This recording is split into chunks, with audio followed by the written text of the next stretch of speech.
Engage.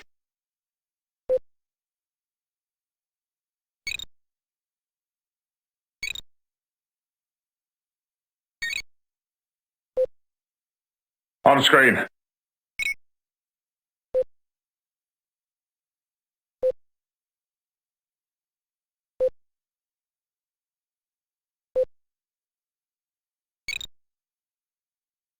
On screen.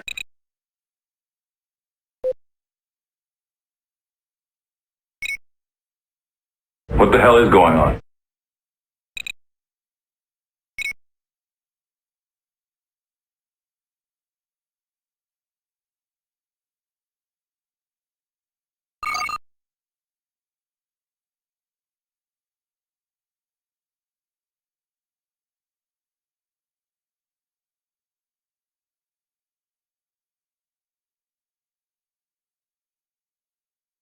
Engage.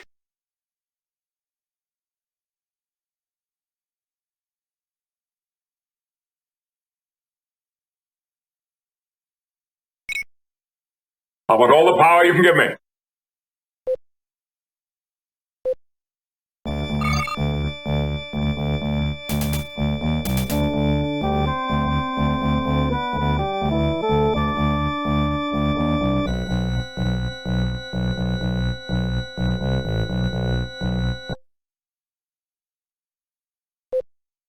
I'm not sure I have a specific recommendation.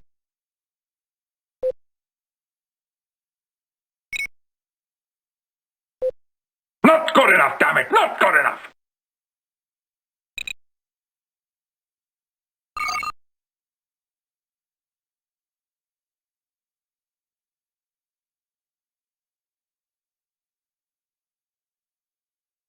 Any idea of what it is or where it came from?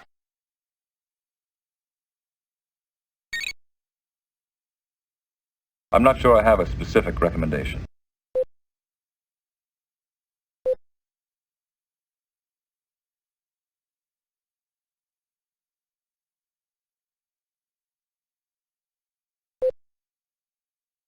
This is no longer amusing.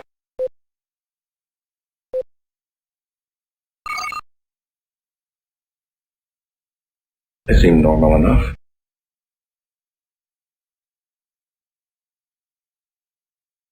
I shouldn't be so confident.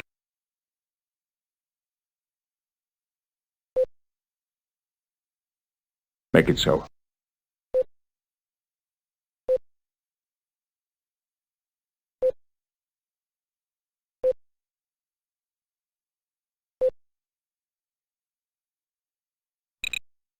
I would rather outthink them than outfight them.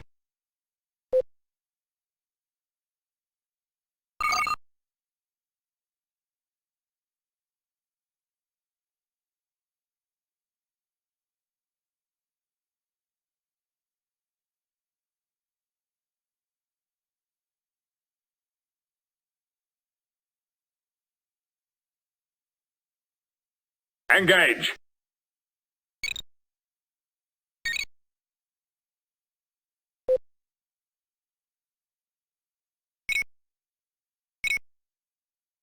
On screen.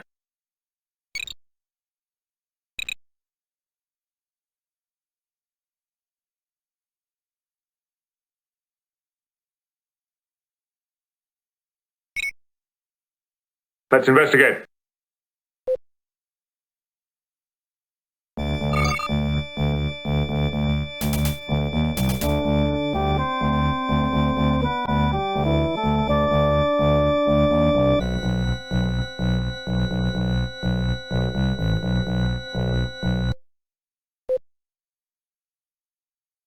Enlarge and identify.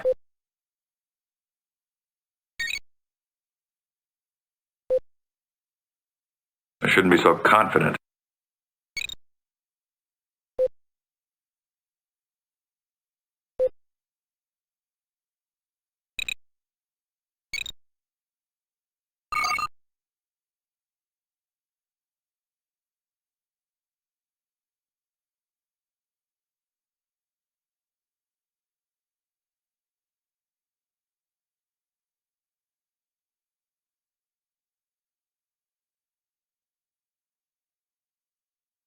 Engage!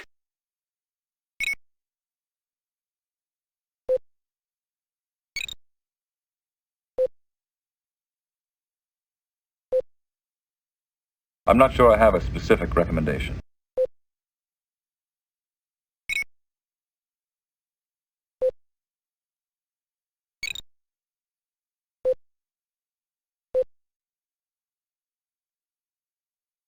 I want all the power you can give me.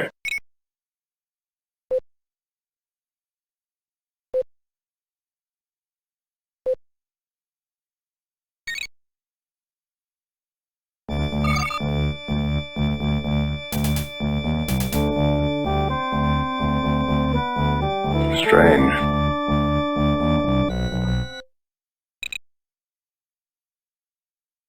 Slow to impulse speed.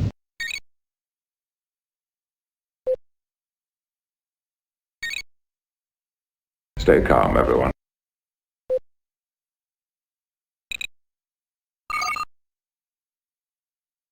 What the hell is going on?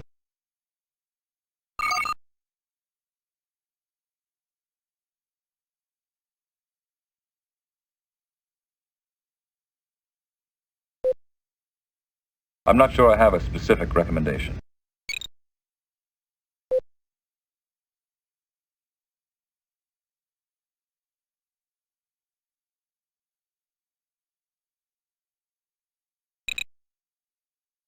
Stay calm, everyone.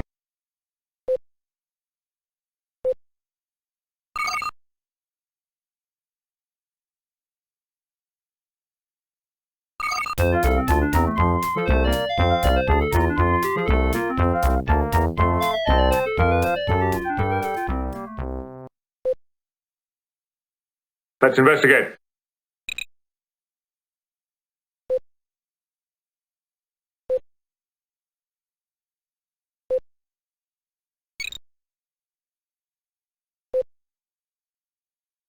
This is no longer amusing.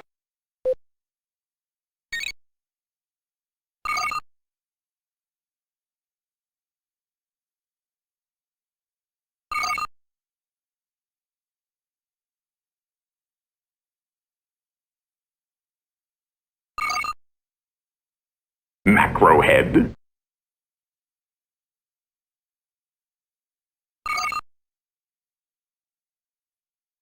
Stay calm, everyone.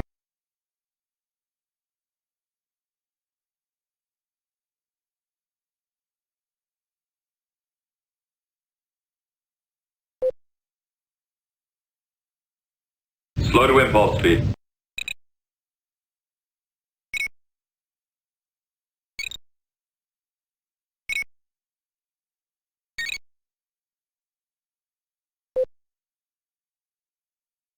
I would rather outthink them than outfight them.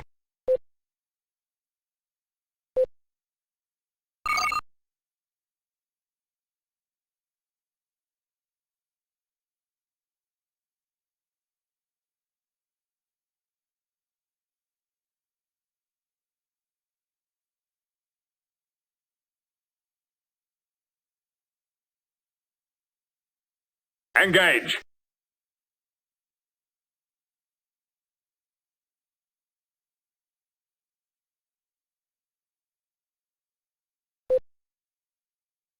Slow to impulse speed.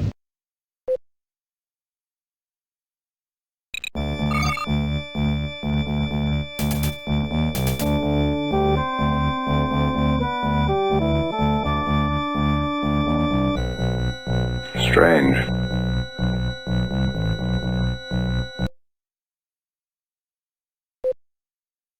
Slow to impulse speed.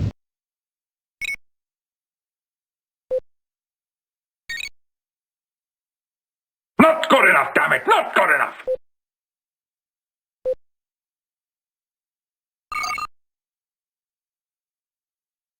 They seem normal enough.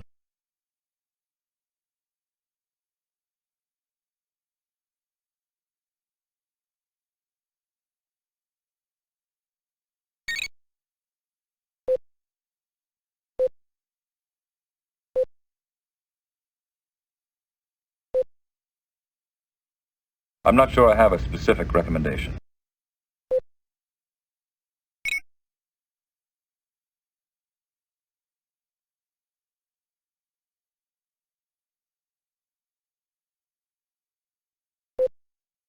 I'm Captain Picard.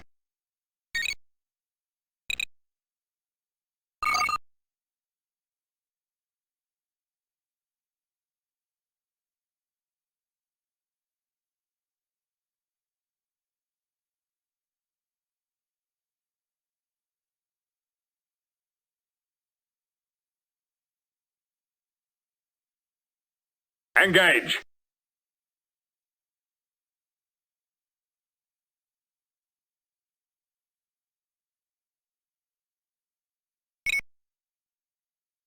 Move to intercept.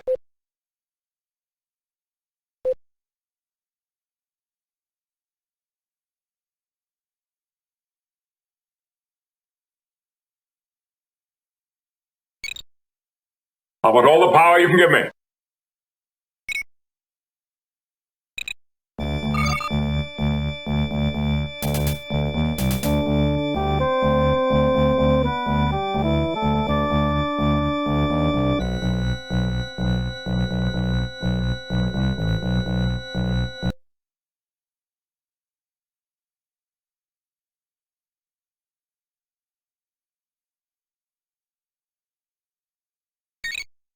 Make it so.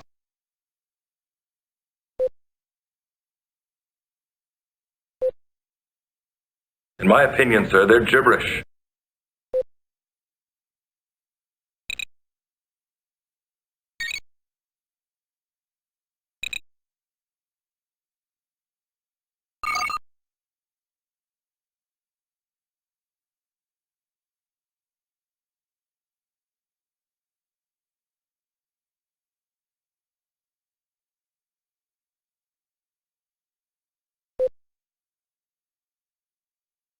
I want all the power you can give me.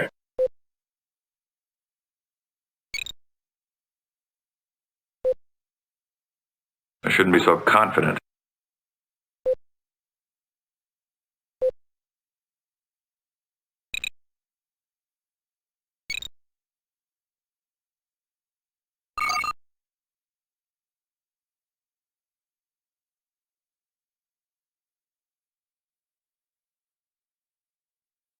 Hey, my name's Rachel Antral. I play Commander Non on Star Trek Discovery. Welcome to Timeline Talks.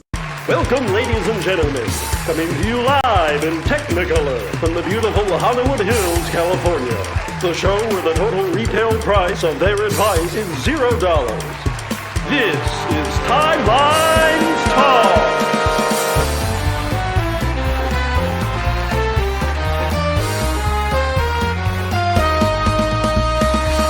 Featuring guest stars. The fact of the matter is, oh my, it's stars and garters. Also featuring, more like Command Dips suck, look out, it's Automaton 2000. And now, there's no way he gets this intro right. Here's your host, Captain Idol.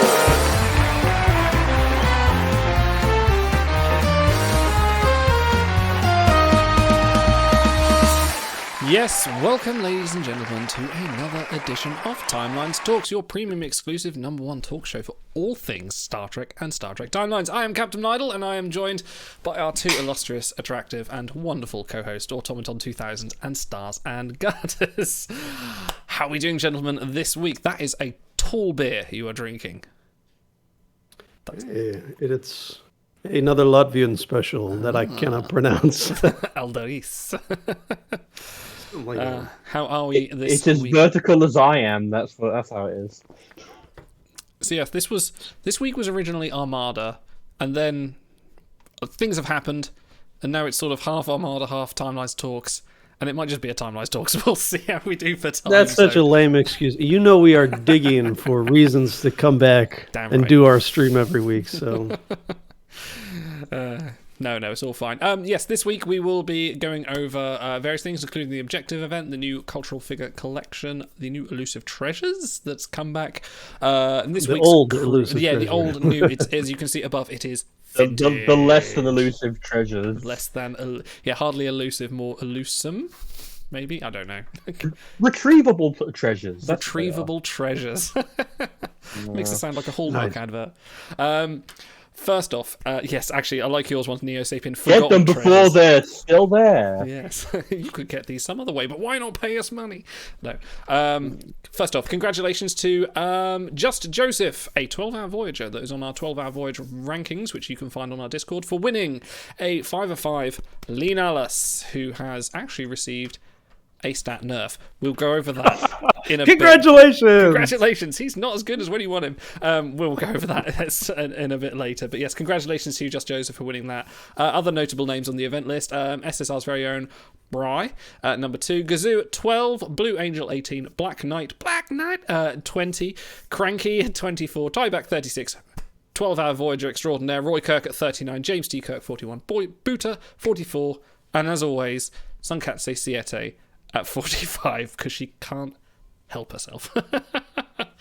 I mean, you haven't forgotten how to say her name. You'll never forget. No, this is true. This is her secret plan. Like, you will pronounce my name properly because you will have to say it every week. Well done. You win.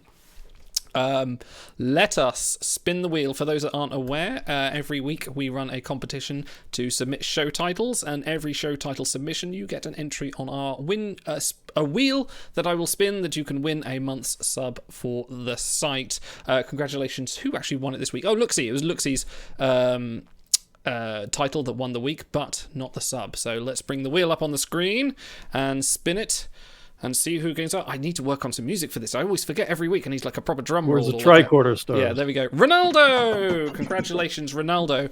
I believe you won another week as well. So this is possibly 2 weeks on the trot. Well, congratulations. So we will sort you out with a sub if you are watching. If not, I'll hit out to you and find out what your Twitch username is.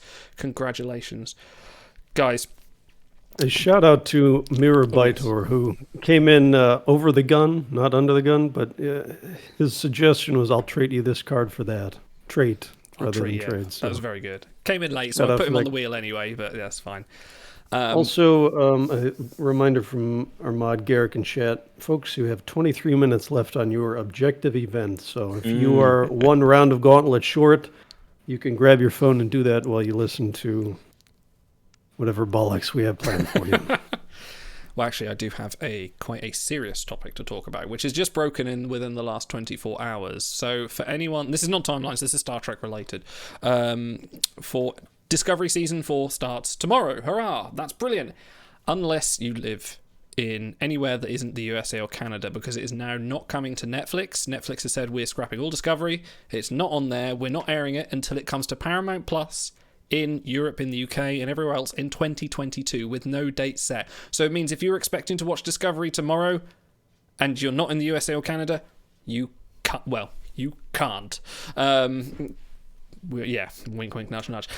Which kind of sucks. And I thought, well, how, people saying, okay, this affects the game, but how does it affect Time Lost Talks? Because very soon they're going to start releasing these cards, probably sooner than they will release it in Europe. So we're going to have to put a big, heavy spoiler, like this is a character from this show, and we're going to probably be talking about them, even though we shouldn't have seen it yet. So yeah, that kind of sucks that Paramount have we just read some really obsessively detailed synopses online. Don't worry, really captured the imagery. yeah. So we found a master in interpretive dance to relay the episodes for us.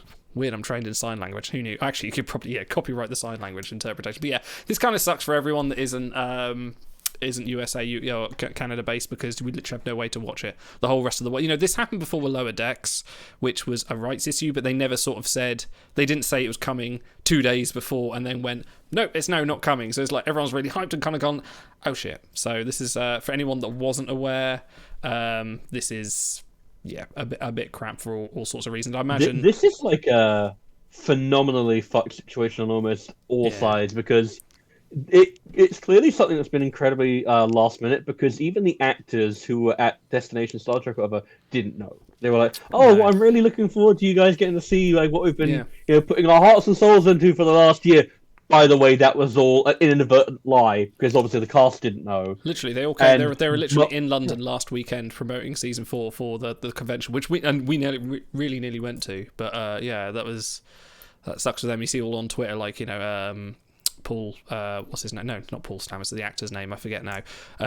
Anthony Rapp. Anthony Rapp, that's it. Yeah, he was sort of posting up, just going, look, so sorry, this is not what we wanted, we didn't know, and like all the actors are coming out and consolidation just sort of saying like, yeah, we want you guys to see this. So some executive has just gone, no, fuck, and it's all to do because Netflix has the partnering, but Netflix has the the rights to distribute it, and they just went, no, we want it on Paramount Plus. So there you go. So this is Paramount pulling it, right? Because they want the exclusivity, I'm assuming? Absolutely, yeah. Okay. Well, previously, because I think in the UK, Amazon had Picard and Lower Decks, and Netflix had Discovery. So, shared between streaming services, but you could at least still watch it while it aired, so it was a bit crap. But I'm half wondering, because... Go on. They're going to create a new Trek series for every streaming platform out there and make sure that you have to subscribe to all of them. Probably. But the so, thing is, as far as I'm aware, the reason behind that split was because Netflix helped co-finance and/or develop Discovery, and when it was initially being made by Brian Fuller, that obviously changed.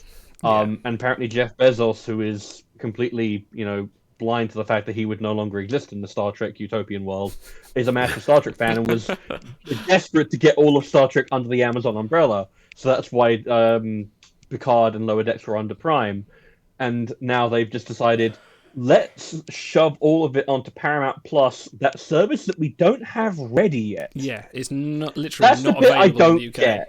Yeah.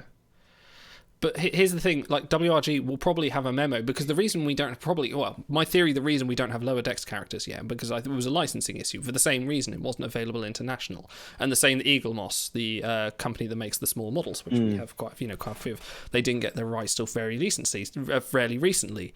I think this is going to happen with Season 4. I think I wouldn't expect to see Season 4 of Disco Cards for quite some time, because they'll say, it's just not available.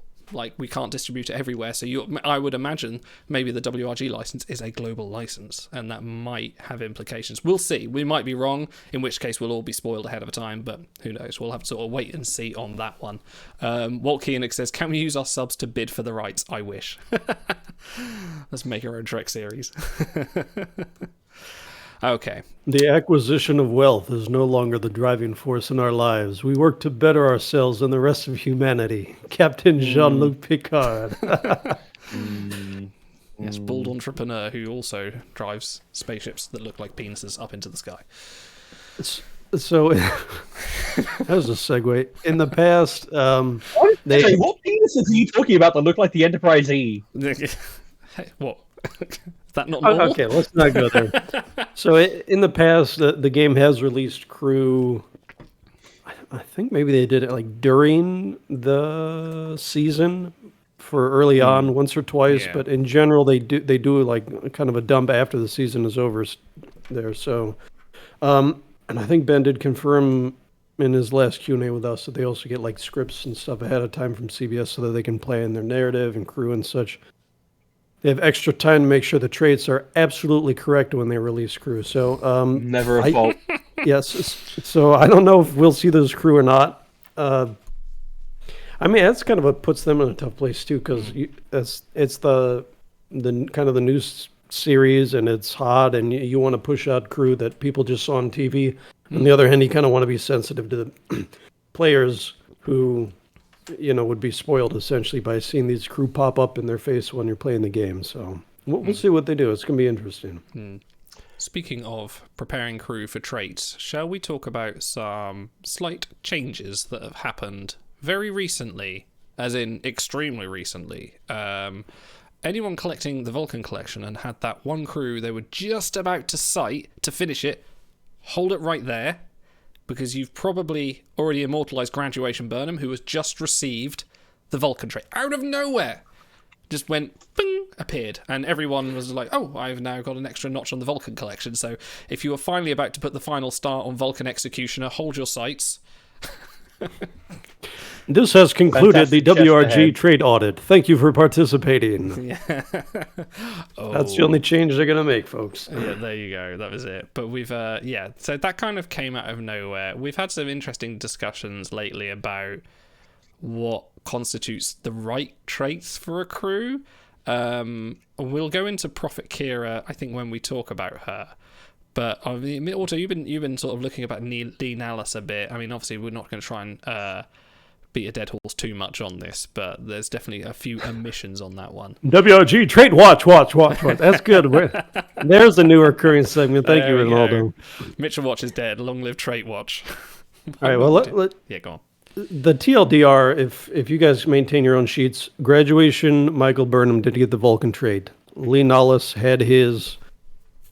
Oh, why did I give the TLDR when I didn't have it in front of me? Lee Nollis's security What's the word, minimum Stars? proficiency was nerfed from 296 to 260. And Damon Solak had his command proficiency buffed from 214 to 467. And the new is 220 to 481. So they basically took a dozen ranks off of Lee Nollis and added a dozen Voyage ranks to Damon Solak. Neither of them are terribly useful in Gauntlet. Equivalent So exchange. you're basically apparently. just looking at a Voyage rebalance. Going back to the start of the show, Just Joseph, who won the 5-5 Lee Nollis, who, fairly respectable at the time, has now lost value since he got... And this is not the first time WRG have done... Like, okay, we are trying to be more positive on this show, but this is a little bit shit that you go ahead, and anyone that won 500 and above, go ahead and win a card that is now worse than when you won it, is a bit... that's... And the one thing that gets me, and this is like not so much the change that happened, the one thing that gets me is that it hasn't been announced. There is no change log, there is no announcement saying, hey, we're going to do this week. Sorry, we've got a little balance change, we're just going to tweak the stats here. So, but it just happens, and then suddenly you look at your crew and go, well, they're not as good. Well, obviously it's a minor, it's a drop of about what... It's the end of the world, frankly. Yeah, could be in one way, but in still another way, it is annoying that things have changed behind the scenes with no... It's a stealth change, as we have remarked on before. So I think for us, the stat... Sorry, Stars, if you were talking, it wasn't picking... I just saw the mouth moving, but I didn't hear nothing, so... I talk enough, it's fine. I think for us, the stat nerds, the issue is that it was undocumented. For a lot of players, the issue was that it was right after the event. So it's like it's not good from both areas. It's a small thing. If I can be optimistic for a minute, them changing... Okay, so they added the Vulcan trait to a character who was culturally Vulcan. Hey, players have been asking that for a long time. There's been a lot of discussion on the forums and on this show and on Discord about traits. I've been getting a lot of traits wrong lately. And so it's I'm a little optimistic that they did do a trait change, okay? And it wasn't like an accident like adding augments to a Burnham or Trill to a Riker. So this one does seem intentional. So an intentional positive makes sense trait change is like that's the line. I'm clinging to that line at the end. If there's such a massive net loss to the Voyage power of everything else. So yes, stealth changes not good ever. Even if you're buffing stuff, come on, you're creating 10 times, 20 times as much work for all these other people that are it's supporting your game. In general. Every other game has an announced buffs and nerfs. Whether the players agree with them or not, you will have a log that says, like, this is what we're doing this week. Every game does it. Big sort of like, first-person shooters will like... Not every game. Yeah, well, not every game, no. But like, most of the sort of mainline games with the passionate fan base will sort of say, like, yeah, this is what we're doing, this is what we're changing, and one of the core fundamental features of the game, and then do it. Whether the players agree with it or not, the fact they should just tell people that it's happening is something that I sort of stand by. Well, yeah, it's this sort of thing where, like, for example, I'm playing a game on my PlayStation at the moment, and there's a glitch that means that I can't play it past a certain point. And they've released a patch for it just recently, and when I look at the notes, it says various bug fixes, and that's fine because, well, here's the thing: it's fine though. I'll have to go in and check and see if it actually fixes the glitch that I'm having. But it's fine because it's not like I played for 10 or 12 hours repeatedly tapping on my phone screen and or paid 20 or 40 or 90 of my respective currencies specifically for a part of that game that only I allegedly would have, and only to have that value decreased in one of those various bug fixes. So it's like, it is a legitimate issue. Like, this is the reason why people with Polywater Yard got so annoyed, and it's like that was an even messier situation because it was really blatant. But this is just, anytime it happens is bad enough, but doing it right after an event especially is just like, do you really have to? Really? Yeah. And Damon Solak got a buff. Sorry, go on. As a small aside, I have GI Chakotay and combat medic Paris together on the same voyage. How about that? Killing game vanity when Yes. Summoned it into existence, I'm It's gonna sure. happen. I think we'll get every episode possible as a vanity collection at some point. Oh, can we get a Justice vanity? What? Sorry. Justice. Oh, we have a new subscriber. We have a new subscriber. Thank you. works. I love it. Thank you, Cranky, for subscribing. We appreciate that. Okay. Hold on, did you say Justice Collection as in the Edo planet where they're all naked and oiled up and running around? Do you just win an I avatar want of it to someone's be- crotch? No, what I want is so you collect all of you collect shitty criminal Wesley. You collect annoyed gardener Edo. You yeah. collect very stimulating Worf, and then what your final collection threshold is just the avatar of the Edo god. Nice. Yeah, why not? That's what I want for that vanity collection. That's real. That's going to be like 10 years' time. They're like, we've done every episode. What's left? Oh, yeah, Justice. There we go. The one where Wesley Code commits of a honor. crime and has to be murdered for falling into flowers. Bad boy. Call him Bad Boy Wesley. Yeah. Is he going to have the same expression No, as you know what? Blue Boy Wesley? Even better, you know what I want? I want like evil Mirror Wesley, like the one with the ridiculous hair from the TNG Mirror from comics. the Mirror And I comics, want yeah. him to not be a criminal, but Edo Justice That would Wesley make- to be a criminal. That would Because actually those make traits sense. are correct, but that's the ultimate disparity. That was I would love. Oh, yeah. Actually, So give me criminal Wesley. I'd love that.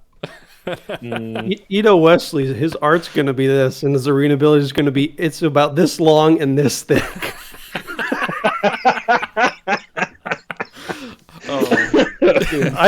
I would shell out deal for that. I'm not even kidding. I actually think Like, I have come that on. as one of the What the Dub clips as well. Okay. We've had this is the meat of the episode. We've had the objective event, which finishes in probably about 15 minutes now, since you mentioned it 23. 9 minutes. I 9 believe. minutes to complete your objective event. So open your gauntlet or finish your shuttles or whatever it is you've got left. So we're going to say we're out at the conclusion of the first sort of test of an objective event, and wondering what you and chat and you guys here actually thought of the first one. Remember, it was an objective event you could play to win events for objectives. Well, speaking purely objectively, it was an event. It happened. Take a shot. Yeah, no. How quickly can we drive that into the ground? I think I mean, it worked. You know, for a beta, that's important. It did, in fact, work. Mm-hmm. That's good. Wasn't the most flavorful of events, but you know that's kind of to be expected for a in the mini skirmish with all the. I didn't think it wasn't that flavorful either, but everyone loved that. Do you like the colour pink? I certainly like royalty-free bug PNGs. Yeah. Fun Dude, fact. what?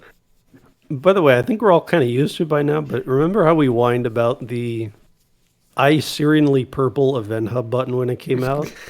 And so we went from Nothing garish there. purple Event Hub to now like pink within the purple, you know? So that bug icon has actually been in the game files for a long, long time. This isn't something they made for the objective event. This is kind of my little stigma with it. Like, objective event aside, they could have just put some art in there rather than just go, here's the bug that we used in testing. Okay, you know what I would have loved if they're gonna have a bug icon. Why not Zindi Insectoid? Nice, yeah. And Well, TD It's and on Assassin. brand. I think people were worried that they wouldn't win him, and that might be deceptive. Yeah, that's the point. Yeah. Eric Nelson All chat right, says it's fairly simple and straightforward. I thought they gave pretty good, decent rewards for this test. I didn't like the interface tells you a percentage complete that you are with your current objective, but not the actual count of your progress. Yeah, we'll imagine you guys have got something to say on that. Yeah, so I actually did sit down and write notes for all the stuff that we can cover. And so Throw him out. We link, don't need him. we'll link this back to WR. No, we have to be professional now because we're going to ask WRG, and give them the option to watch this. This is where we all Okay, throw fair our heads back and laugh.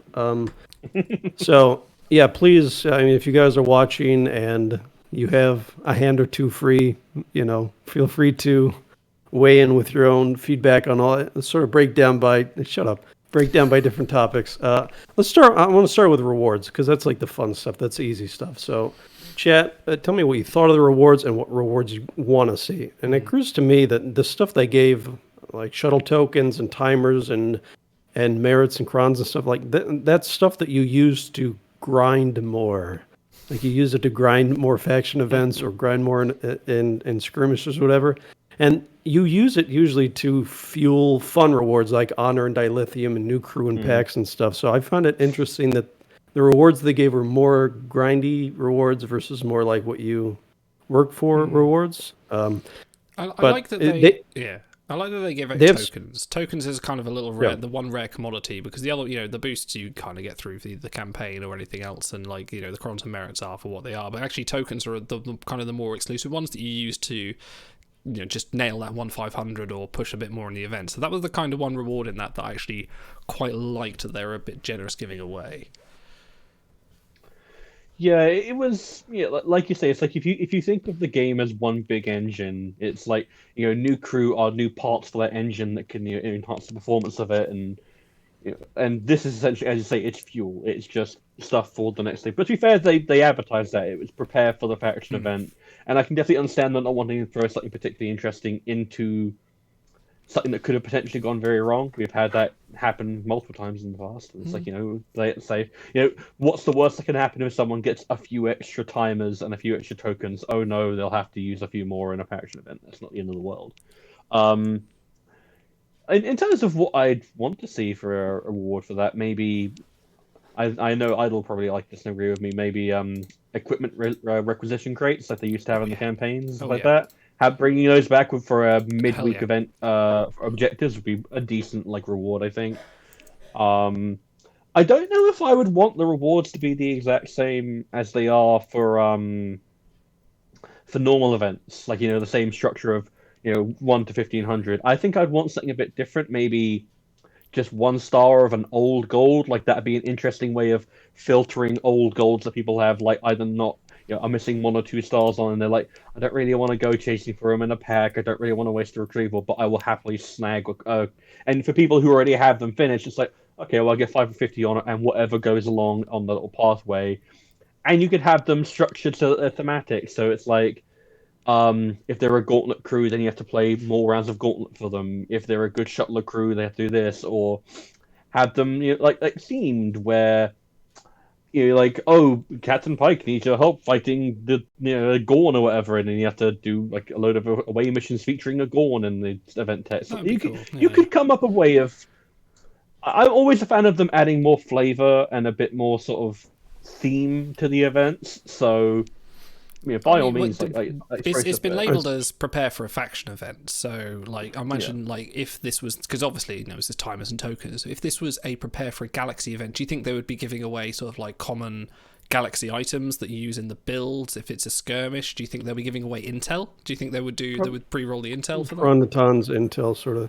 Yeah. Well, intel, it would have to be probably significant drops. None of this 60, 120 stuff that, because that doesn't get you anything. A couple of 2,000 or 3,000, something like that. I think one of the strengths. One of the problems with it giving away intel is that I don't believe that lasts in between events. They'd have to come up with a mechanism for that counting toward the next skirmish. Yeah, that's true. But one of the strengths of this game is we could sit here right now and just name off the top of our heads 25 different kinds of in-game currencies. So they do have a breadth already of rewards in game. Hopefully they explore that give away whole... quantum, you cowards. Come on, do it. Well, we keep getting a hard no on that, so I'd be surprised. He's out of line, but he's not wrong. It would be a great reward. Everyone would like it, but we'll see. I think if we do see it, it's probably going to show up first in a cash offer, and then maybe from there they expand it. All right.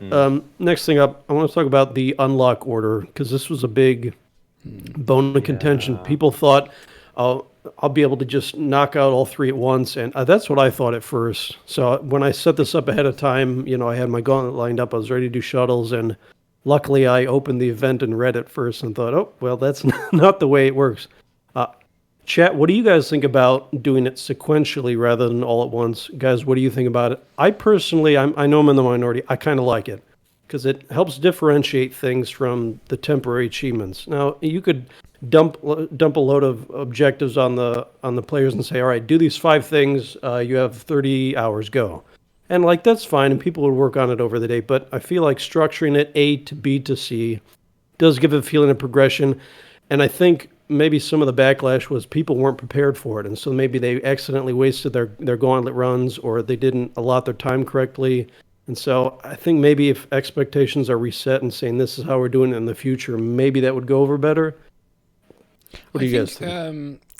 Yeah, I agree with you in principle, but I think in this kind of order it didn't quite work because of the fact that I think WRG putting shuttles up, it was shuttles up first, wasn't it? So putting shuttles up first is away missions, yes, shuttles, right. and then gauntlet. Yes, sorry. So away missions fine. That's easy enough to complete in like 5 seconds. But shuttles up next.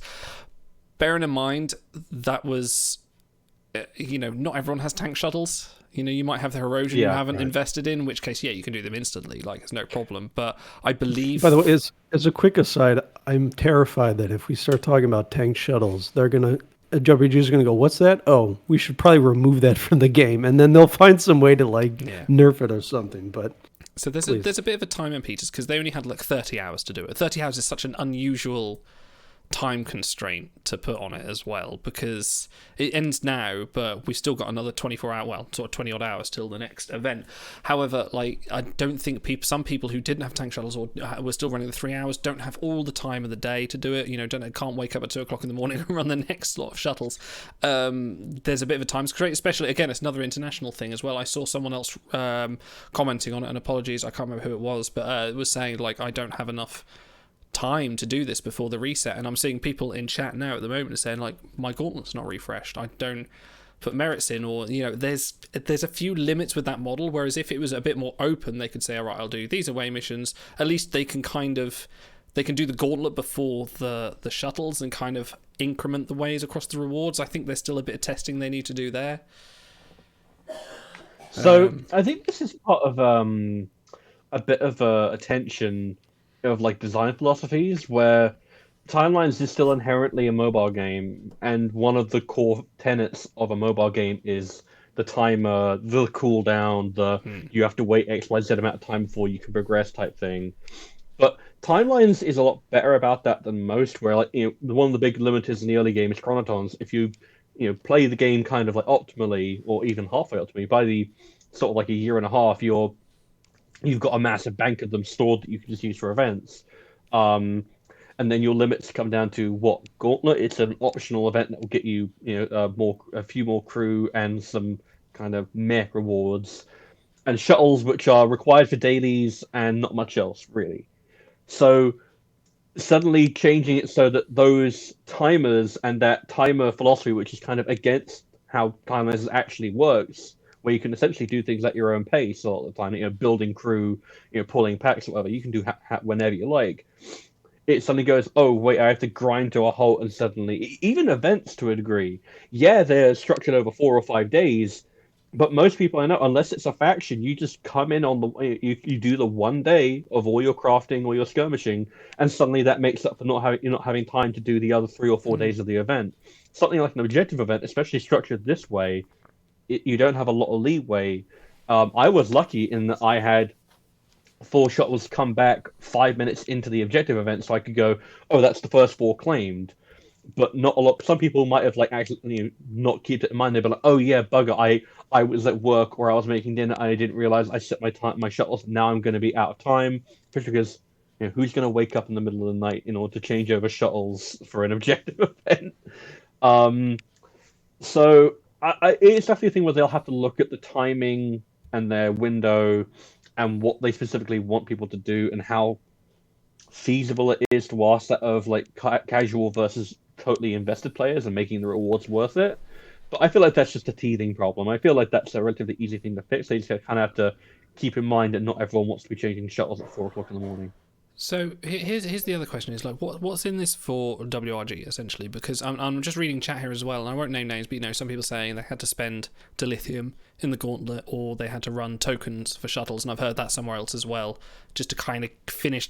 Everyone's got that little completionist thing about them. It's like, I need to finish the event, so I'm going to do this way. And some people like that in gauntlet as well. It's like, I have to put dilithium to get up to the top. Like, what's in it from the WRG sort of perspective to introduce these objective events? Because when we were kind of like sold on it, they sort of said like, okay, this is going to replace the temporary achievements. It's going to be another way to earn rewards. But I'm kind of wondering, like, what's the monetary aspect of it? Is it to bring in more people to sort of be more enthused about the event, or is it just a more increased engagement, which I'm kind of always thinking is the latter? I think engagement metrics is probably... Yeah. Because it is a case of, we obviously been keeping track on people who have been watching arena numbers through Admiral. And I feel like those figures are probably more accurate now than they've ever been because of the whole Roddenberry schematics going through. More people are going to be participating and actually trying in Admiral Arena than most. And participation is down because, it's a mobile game that's lasted 5-6 years now. It's like, if you were still growing by that point, I'd be like, wow, congrats to you. You managed to find the golden goose. And it's a case of, okay, if you have a slowly declining player base, how do you compensate for that? You can either go hard on advertising and try and draw in new players, which is always going to be a dicey thing because not everyone's going to want to jump into a game that has this much missable and missed content because they'll feel like, well, I'm never going to catch up. Do you drive straight in on, okay, well, let's make things more expensive or give you more things to spend? That's always an unpopular one. Or do you try and drive up engagement and kind of capitalize on fear of missing out by giving people more things to do and more ways to spend time in the game? And I feel like that's kind of what they're going for here. And I don't think it's the worst idea, like especially for like an invested, committed player like myself. Like something like an objective event with the right rewards would absolutely keep me playing for an extra 2 hour or 3 more. But I don't know how much that's going to be true for everyone, especially with this kind of format. Yeah, if I can circle back then around to the what's in it for WRG kind of thing. I think there's a Travis Mayweather sweet spot in here where you can, if you put it just, you like that? I like that. Sorry. Okay. Hey, good job, me. Sorry, go. Way to go, buddy. There's a sweet spot in there where if they're, because this is a beta, they're testing things, whatever. If you make the rewards juicy enough that more people are looking at refreshing their crew with dilithium, more people are using, because this was built as an event, a midweek event. How many people go into a faction event and think, well, I'm never going to use a timer in faction events. That won't get me anything. No, people go, well, I might have to use timers if I want to finish thresholds, if I want to get the crew, etc. So they can definitely, it might be a bit of a delicate balancing. They can definitely say, okay, here's the rewards. They're good enough, but we're going to ask more from you. And if you want to get them, then maybe you have to burn some resources. And I said earlier this week, that's not a failure of design. If players can stop part way and get part of their rewards, that's good. If you're incentivizing players to go further for the ones that want to and maybe spend that dilithium or burn the boost, that's also good. So the onus is on WRG to worry about because, players are creatures of habit. They always, if they see the reward, they want the reward. It doesn't matter if it's at 500 VP or 500 million VP. They're going to say, well, how come they didn't give us enough time to finish it? Well, part of that is our own responsibility to see if we can make it there. Part of it is theirs to balance. So I think there's a sweet spot. They can maybe get there. If we go back to the order of events, I do think since they're already objective events, you unlock one to get to the other. I would like to see it structured where the easier ones, the shorter time-gated ones are up front, and it sort of builds to the last one being this grandiose, okay, you have 20 hours left, it might take you 18 hours to complete it. But A, it helps with pacing. B, it helps get rid of that fear where people are like, I don't know if I'm going to have time to even get to that last one. No, once you have it unlocked, then that's sort of a load off, and then the player can go from there and try to make it all the way to the finish line. So I think putting the shuttles in the middle, with that being the biggest time expenditure, that broke up the pacing. It had a lot of people saying, I'll never get there in time. And some people didn't even bother finishing because they thought, and they did the math and said, I won't be awake, then I can't do it. I wonder if they could have something like parallel events, if they could have sort of like, you run shuttles, but also you're gated on Gauntlet away team ship battles or something like that. So the shuttles would always be running in the background while you work through objectives on something else. Maybe might solve that issue, because that shuttles are always going to be, for people, if they're running 3-hour shuttles, that's always going to be a big block of time that they're not doing. That's a big block of time, WRG, that they're not interacting, they're not engaging, because they're running shuttles and wandering off and doing something else. So maybe that might be one they need to rethink. By the way, guys, keep these comments coming in chat. We're not going to read them all because this is already kind of a long segment, but obviously it's on the screen, so if someone looks back at it later for feedback, it'll be there. Yeah. All right. Before we continue, so one thing I want to sort of like call out as a positive thing, I thought the interface was fine. Like it was all clearly laid out. It's like step 1, step 2, step 3. I agree with Namer that it is a little bit silly that you have to go in, finish one part of the objective, claim it, then it becomes active, and then do that over and over. It's like I kind of feel like it should be a case of, unless I am doing the wrong kind of thing for that phase of the objective, I should be credited for it. I shouldn't have to go in and manually tell the system, hey, I've done the thing, by the way. It's like going up to your teacher and being like, I'm done my homework, can I have more? So the other thing, and it just kind of occurred to me as a potential reward, and I feel like this wouldn't be massively exciting, but it would be an interesting quality of life thing. So, 2 out of 3 of the event types that we have that are, the big events, the proper events, to say, not to say that objective events aren't proper, because we just haven't got enough experience with them to say how they'll compare. What if they ran, say, an objective event maybe every 2 months, or maybe a little bit more frequently, and the reward for each phase of the event was 1 copy of a purple that you got from a faction or a skirmish, so that you didn't have to go diving into an event pack for them. Interesting.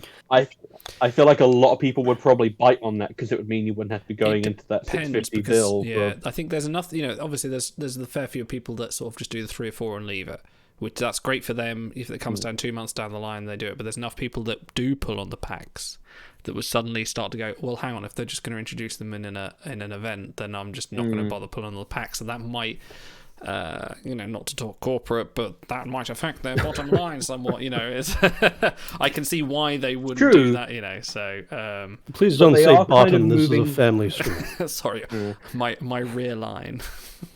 Yeah, your rear line. Well, it's interesting to me because they're kind of already moving away from that anyway. Because true. I mean, we've had multiple hit on that, surely.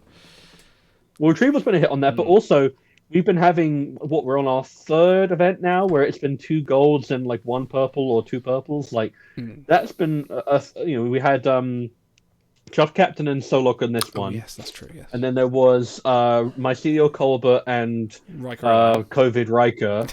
And then there was another one that was 2 golds. Yes, there was. I forget that one was.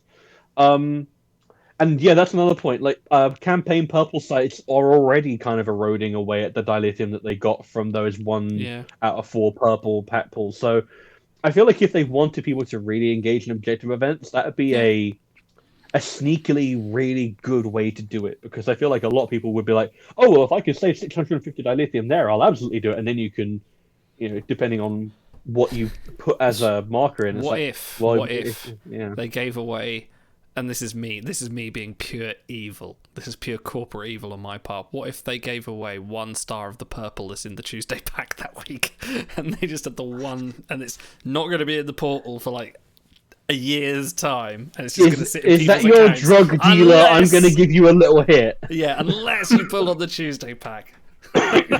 So they said in the reveal video that I think it was in the video that one of the ideas they have is they would reward a crew during the objective event, then you would have to level it up and use it in the future. And I don't know if that's trait locked or if it's specific crew locked. So I think what we might see is they would give us a purple, maybe you get a purple per objective, and at the end of the event you end up with a 3-4.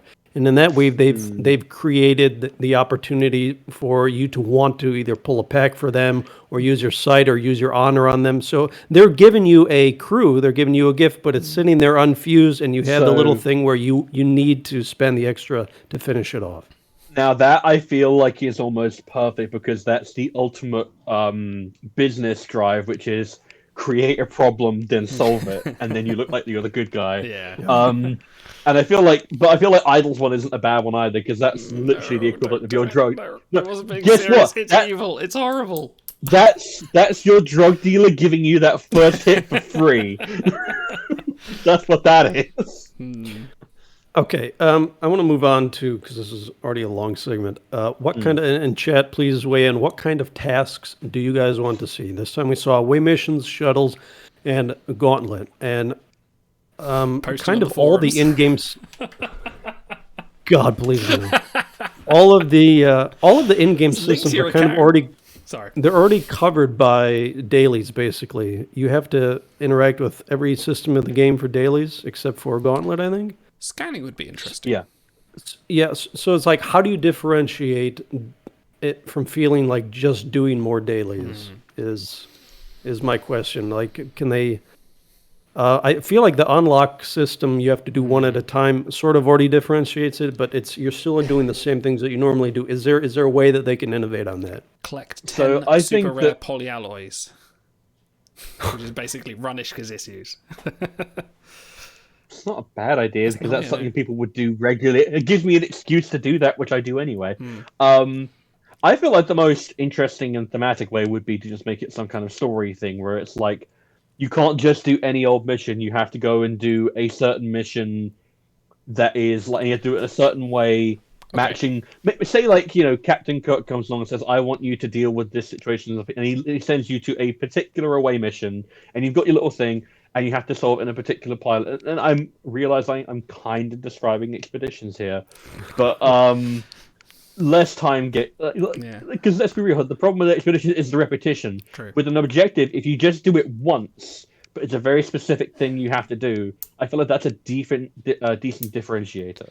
So what if they actually got you to go back and run? Because, this is the drama of the people that run the wiki, is you can't actually go back and replay old events. What if, not old events, old events, but also old missions when you first run, like episode 1, 2, 3, 4, and the distress calls and all that. You actually can't go back and look at that event text. What if it was rerun episode 1 from start to finish, complete as many nodes as you can? That would be quite cool in the time period, What? Yeah, because it's like Mira Catane points out, I like the story idea. I thought that was fun when I first started playing, and I've missed that aspect since finishing the Galaxy map, because that is something that essentially just goes away from the game, and it's kind of part of the reason why I think a lot of us play, because we get to enjoy the dialogue and do Star Trek-y things like have different approaches to the same problem, and from a development standpoint, that content already exists. You can just recycle it. So I had sort of a fantasy booking idea, so bear with me, because I don't know how crazy this might be, but Ben popped into our stream, what was it, 2 weeks ago, and asked, hey, what would you guys like for the next new event type? Would you like it to be Voyage-oriented or Gauntlet-oriented? So they hired this Voyage guy to look into the Voyages and such. And so far, the only thing that they've really tracked in terms of completion stuff is do a dilemma. That's in the dailies already. It used to be 3, now it's 1.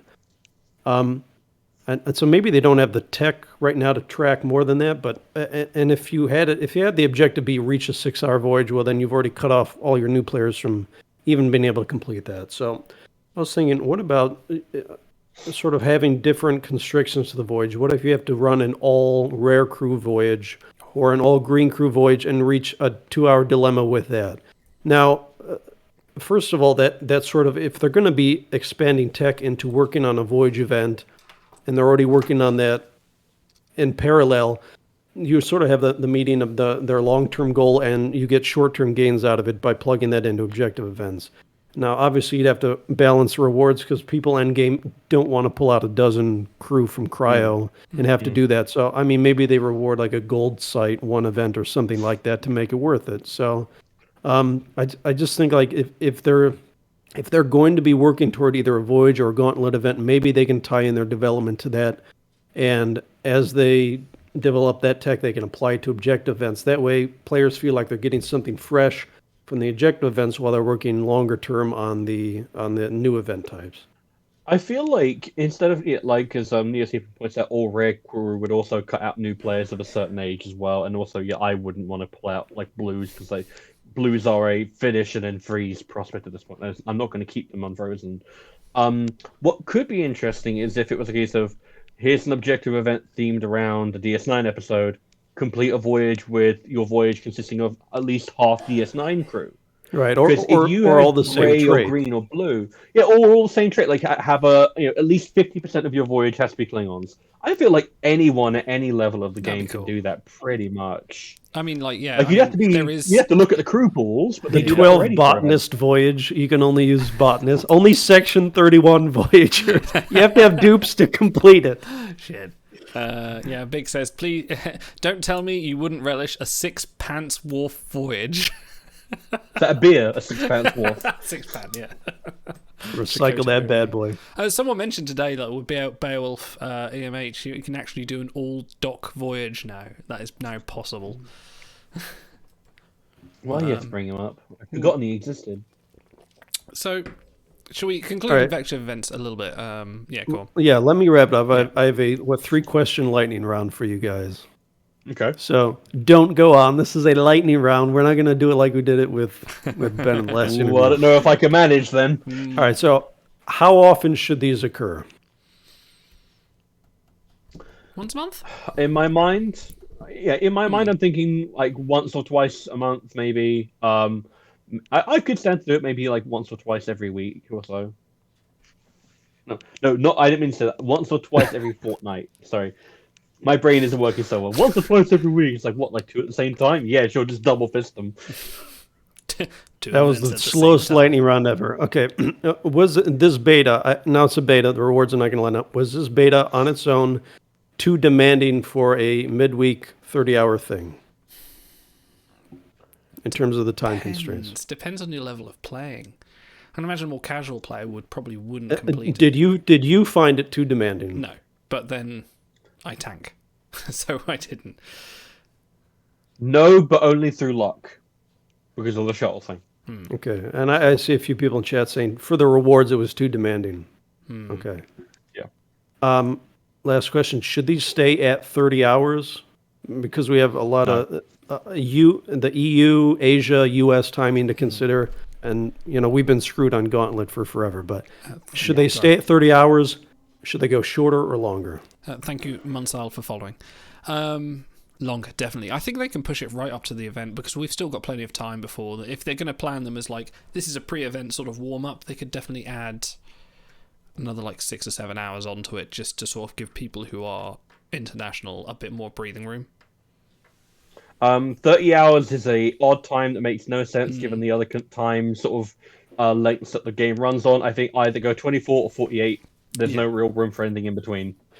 I think someone said 30 because they wanted to stagger the time so that they were able to catch any errors or issues that popped up without it interfering with their regular cadence. So a lot of people saying longer in chat as well. So yeah, I would kind of agree with that. Yeah, 24 as a minimum for fairness, 48 as a hard maximum. I feel like is like something. I feel like those are the 2 times really. Like I had to do a really short like lightning round 24-hour one, or do a more relaxed, structured, slightly more demanding 40-hour. I feel like those are your 2 extremes. All right, that's all I got. Now we don't have to be professional for the rest of the night. So there you go. All right, I'm going to take my belt off. Yeah, I'm just going to start unbuttoning it. Okay, let's move on and have a talk about the new collection. Do some crew. Sorry? Let's do some crew. We've been talking too much. All right. Let's talk about something different. It's a totally different kind of talking. Yes, let's go with the new event piece which has dropped today as part of a rerun event that is Prophet Kira. Actually, a kind of fan-demanded card this. Lots of people have been beelining for sort of Prophet Kira and Prophet Jake to come into the crew, but she is now here in the most common skill set possible, set commander, but a void rank of 31, so quite prolific, quite trait light. I like the art. Guys, please. Kira would have been willing to surrender herself to the prophets no matter what the consequences, even if it meant her death. That's some fucking good flavor. Yeah, that's really good. Yes, you guys got it. Yes, it makes you care about you can feel that there's something there behind the card. Yes. Tier 1. No, I feel like that's a good point. Yeah, tier 1. So I mocked this crew up for Fate Crew. Timelines Originals. Didn't you? Yes. Remembering the branding. I think I got the Voyage rank pretty close. I think I might have made mine a tad bit better. Hang on, I've still got all the old images you sent me. Hang on, let me have a look. You probably do. I'll stop the time while you get that.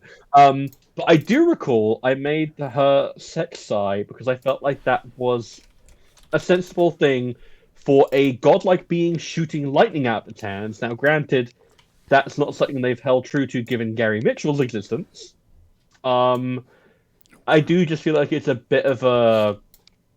Like, did you really have to do another command, Dipsec? Did you really have to? So I just tried to bring it on screen, but I realised I've got transparency, which is the inverse problem I had with Ben many moons ago. So you had her at Voy 18, so that's pretty close. I reckon she probably would have been back then. You had a sex side dip, and you had a lot more traits than she does now, including cultural figure and prophet. Would you say that mine are incorrect, or would you say that maybe some of the ones that are currently there are incorrect? I would say prisoner is a stretch, but yeah. Yeah, she was very willing. She was very willing. Yeah. All right, that's the elephant in the room. Let's tackle that. First of all, I want to say congratulations to WRG for making her gauntlet capable. Thank you. That is such a perfect thematic fit. It's the Kamehameha shit, the DBZ, like, it's time to duel, you know? It's her and Jake. So being able to use her in that capacity in that area of the game is great. But yeah, the traits, like, half the battle in Gauntlet is good traits so you can collect crit. And these Federation and Starfleet are just blatantly wrong. I don't know if they did a copy and paste thing or what. But yeah, I don't know if you remember your whole trait list. Duelist would fit. Brutal, cultural figure, desperate. There's a whole bunch that you could throw in because they already know they're making our Gauntlet crew. Why not go that extra step and make her actually worth something there? Even these really bloated pools like Desperate, maybe they never see a collection, but that would help out a little bit in the Gauntlet. Yeah. So Nifty Mitten says, I bet Stars didn't have Starfleet or Federation. I did not because I knew that was incorrect. And the thing is and there's I feel like there's a time to bring this up, and it's it does sometimes suck when you have to people are asking to take away traits that you feel like will make the card worse. That is absolutely something that sucks.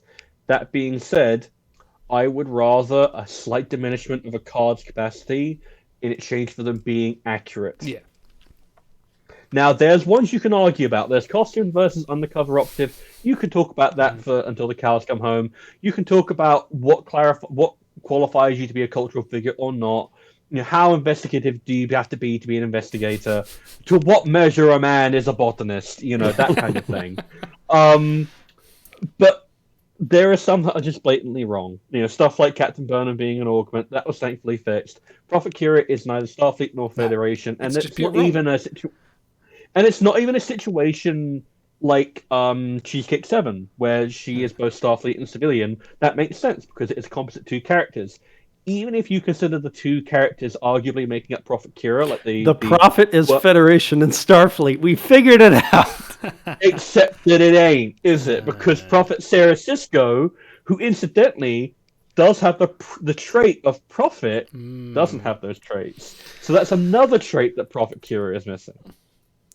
We've been getting this a lot lately, haven't we? Like this is the weirdest beer I've ever. I wish you guys could try this beer. It has little honeycombs on it, and it tastes like this weird apricot honey mix. I'm actually drinking something quite colourful. This is Northern Monk. This is a Northern Monk Twist edition. It makes me sound like I'm drinking Well, they like those Fanta fruit and twists, but this is actually really nice. But no, this is something we've. I think it was Genos. Genos was looking through the old episodes of us. Madman that he is. He was rewatching Timelines Talks episodes for some strange reason. But he was saying like, you guys don't moan as much as you used to. Like, you guys moan more than you used to. And I'm like, yeah, we kind of do. But I'm half wondering if the uptick in our moaning is because of things like this, or maybe we're just paying more attention. I'm not sure. So I think Skycap. Sorry, I think Skycap is correct. Federation Starfleet don't add much. All they really add, they add Voyage Antimatter, which is like a minute on your voyage, and they add crit in just a few gauntlets. But if you get it right, you're losing 2 traits from a card that's not even out. You're gaining potentially 3-4 traits. They could all be applicable.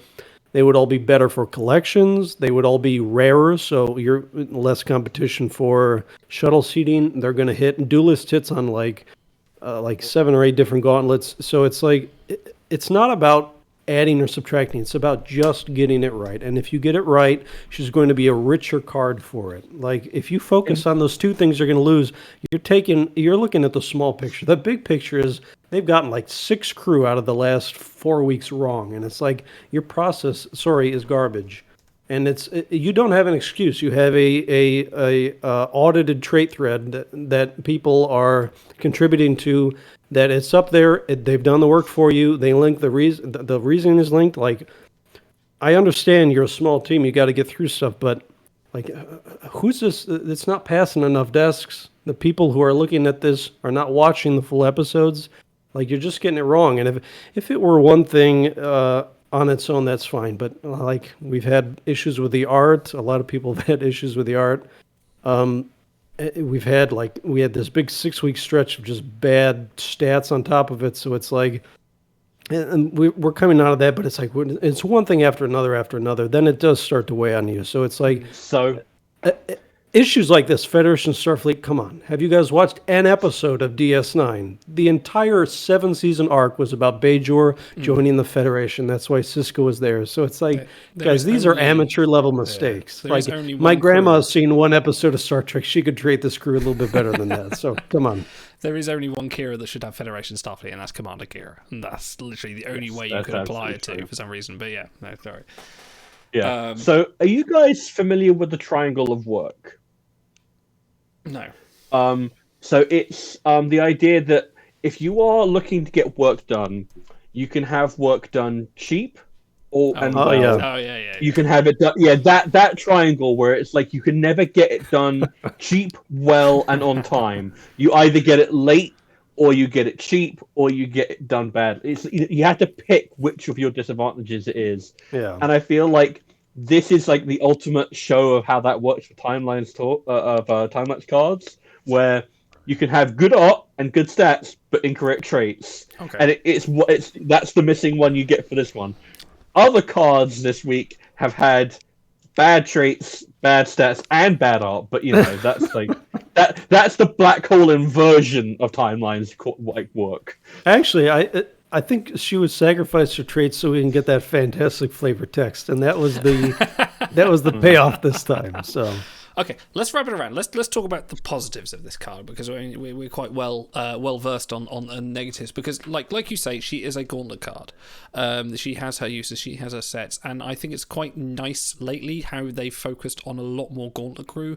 We've had Lara, we've had Balok, we've had Regency Riker, and now Prophet Kira, who is... Don't forget Commander Mitchell. And I can never forget Commander Mitchell. Technically Gauntlet. Yeah, he's technically not part of this conversation, but anyway, we digress. But yes, they have made a focused effort to focus more on Gauntlet crew, which is I kind of think is quite refreshing, because that's kind of breaks up the walls. She's nothing special to kind of break up the sort of like the crit walls of the people should be up against. However, something nice to take if you fancy mixing up your lineup, which I think is what everyone wants a little bit.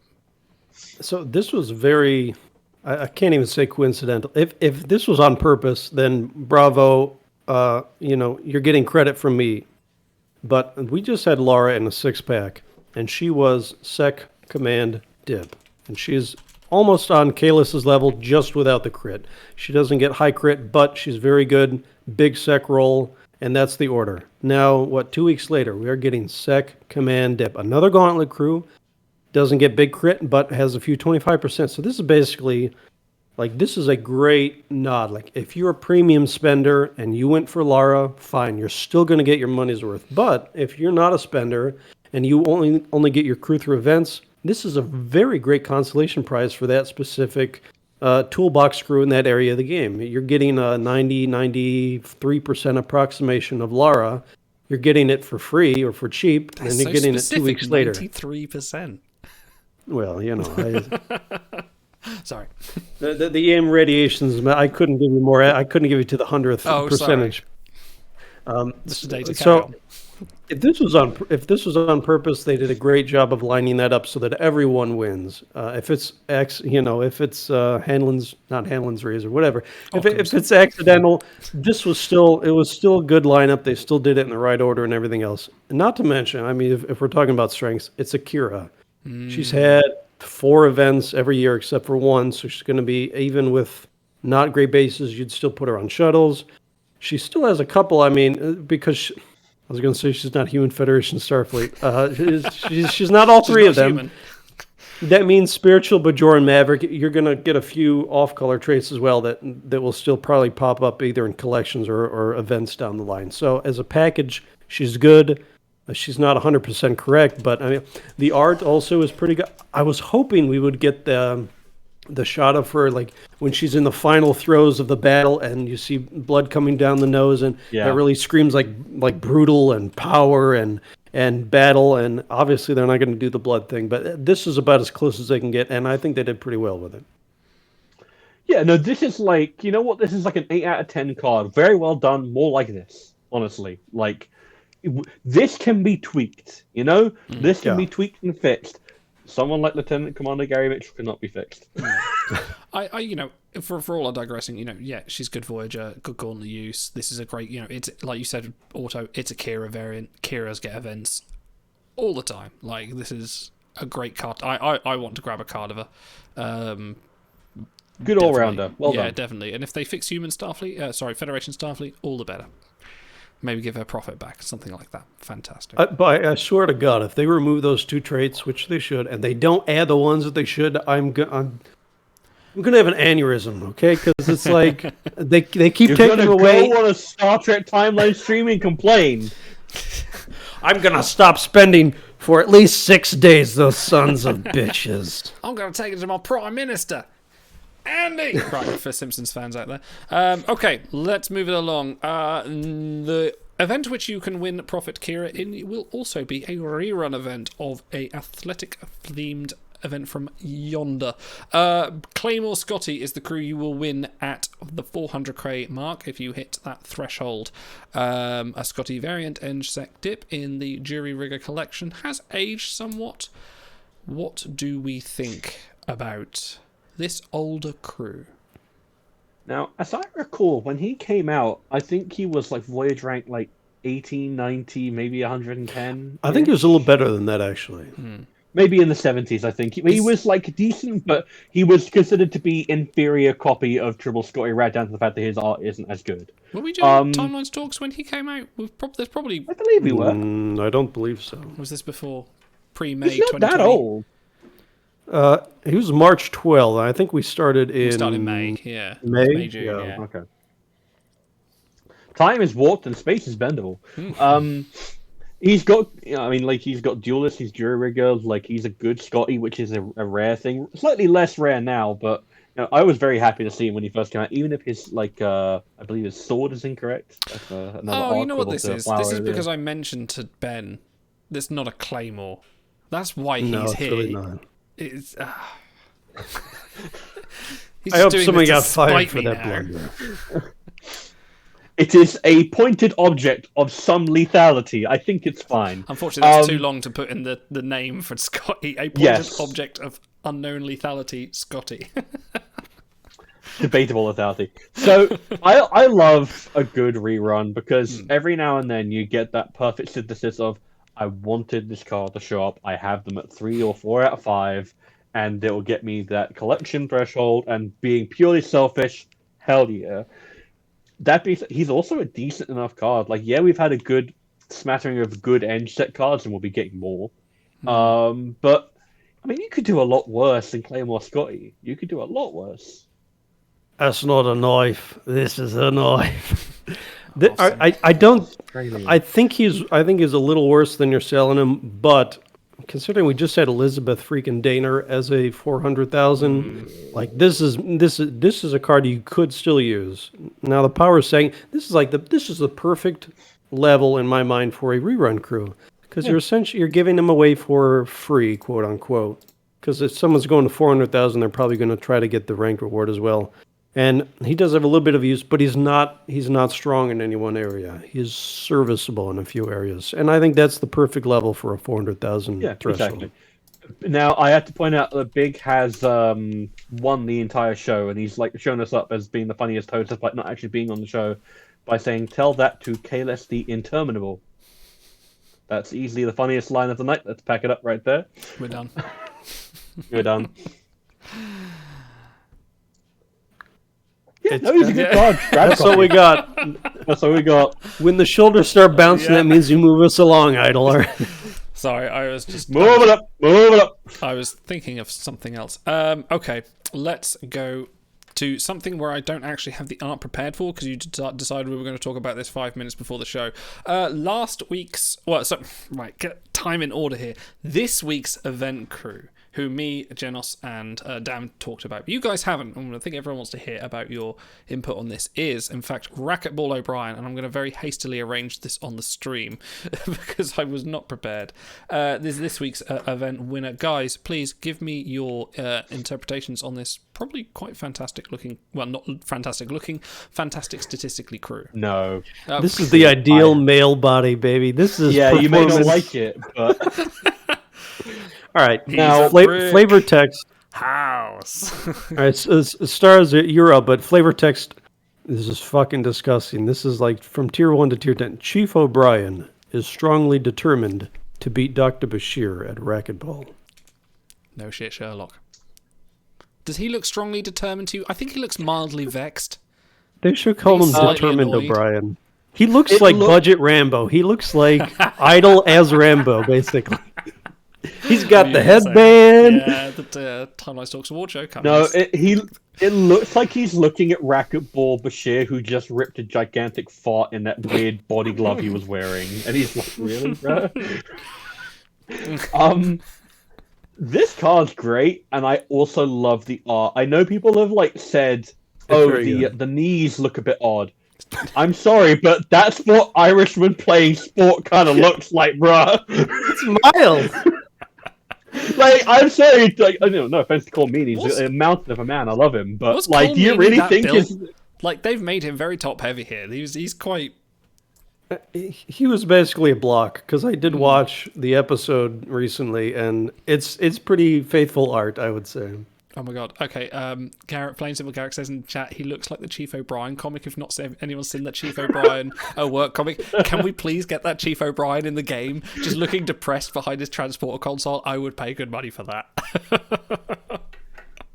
Anyway, sorry. I feel like this is exactly what I imagine O'Brien to look like when he's got shorts on. It's like he looks like an Irish man going out to the country. He's like, oh, we'll have a bit of a hike then. It's like, yeah, no, that's what they look like. I'm sorry, bro. They look fine. Also, his stats are amazing.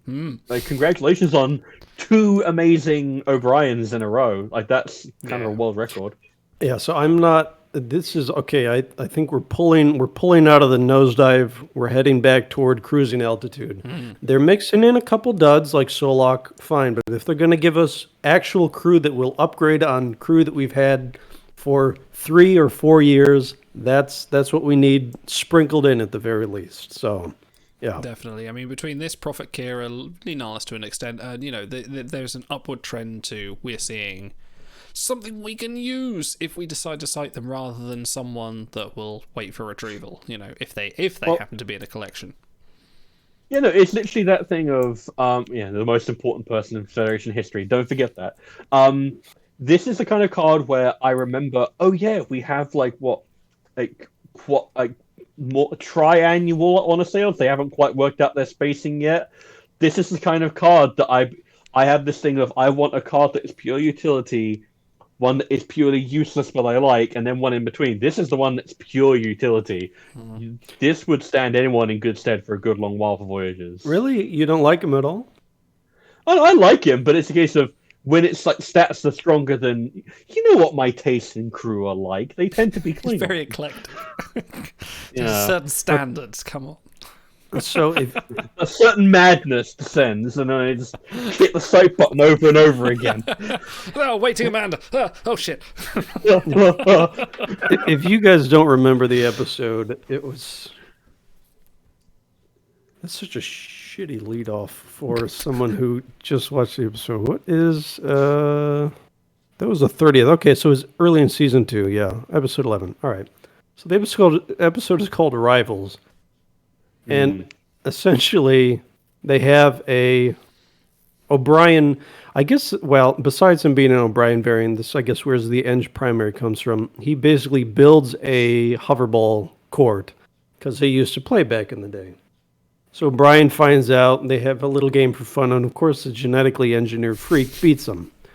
Never mind that he's also younger and faster and stronger, just, on his own merits. I'm wearing that weird body glove, don't forget that part.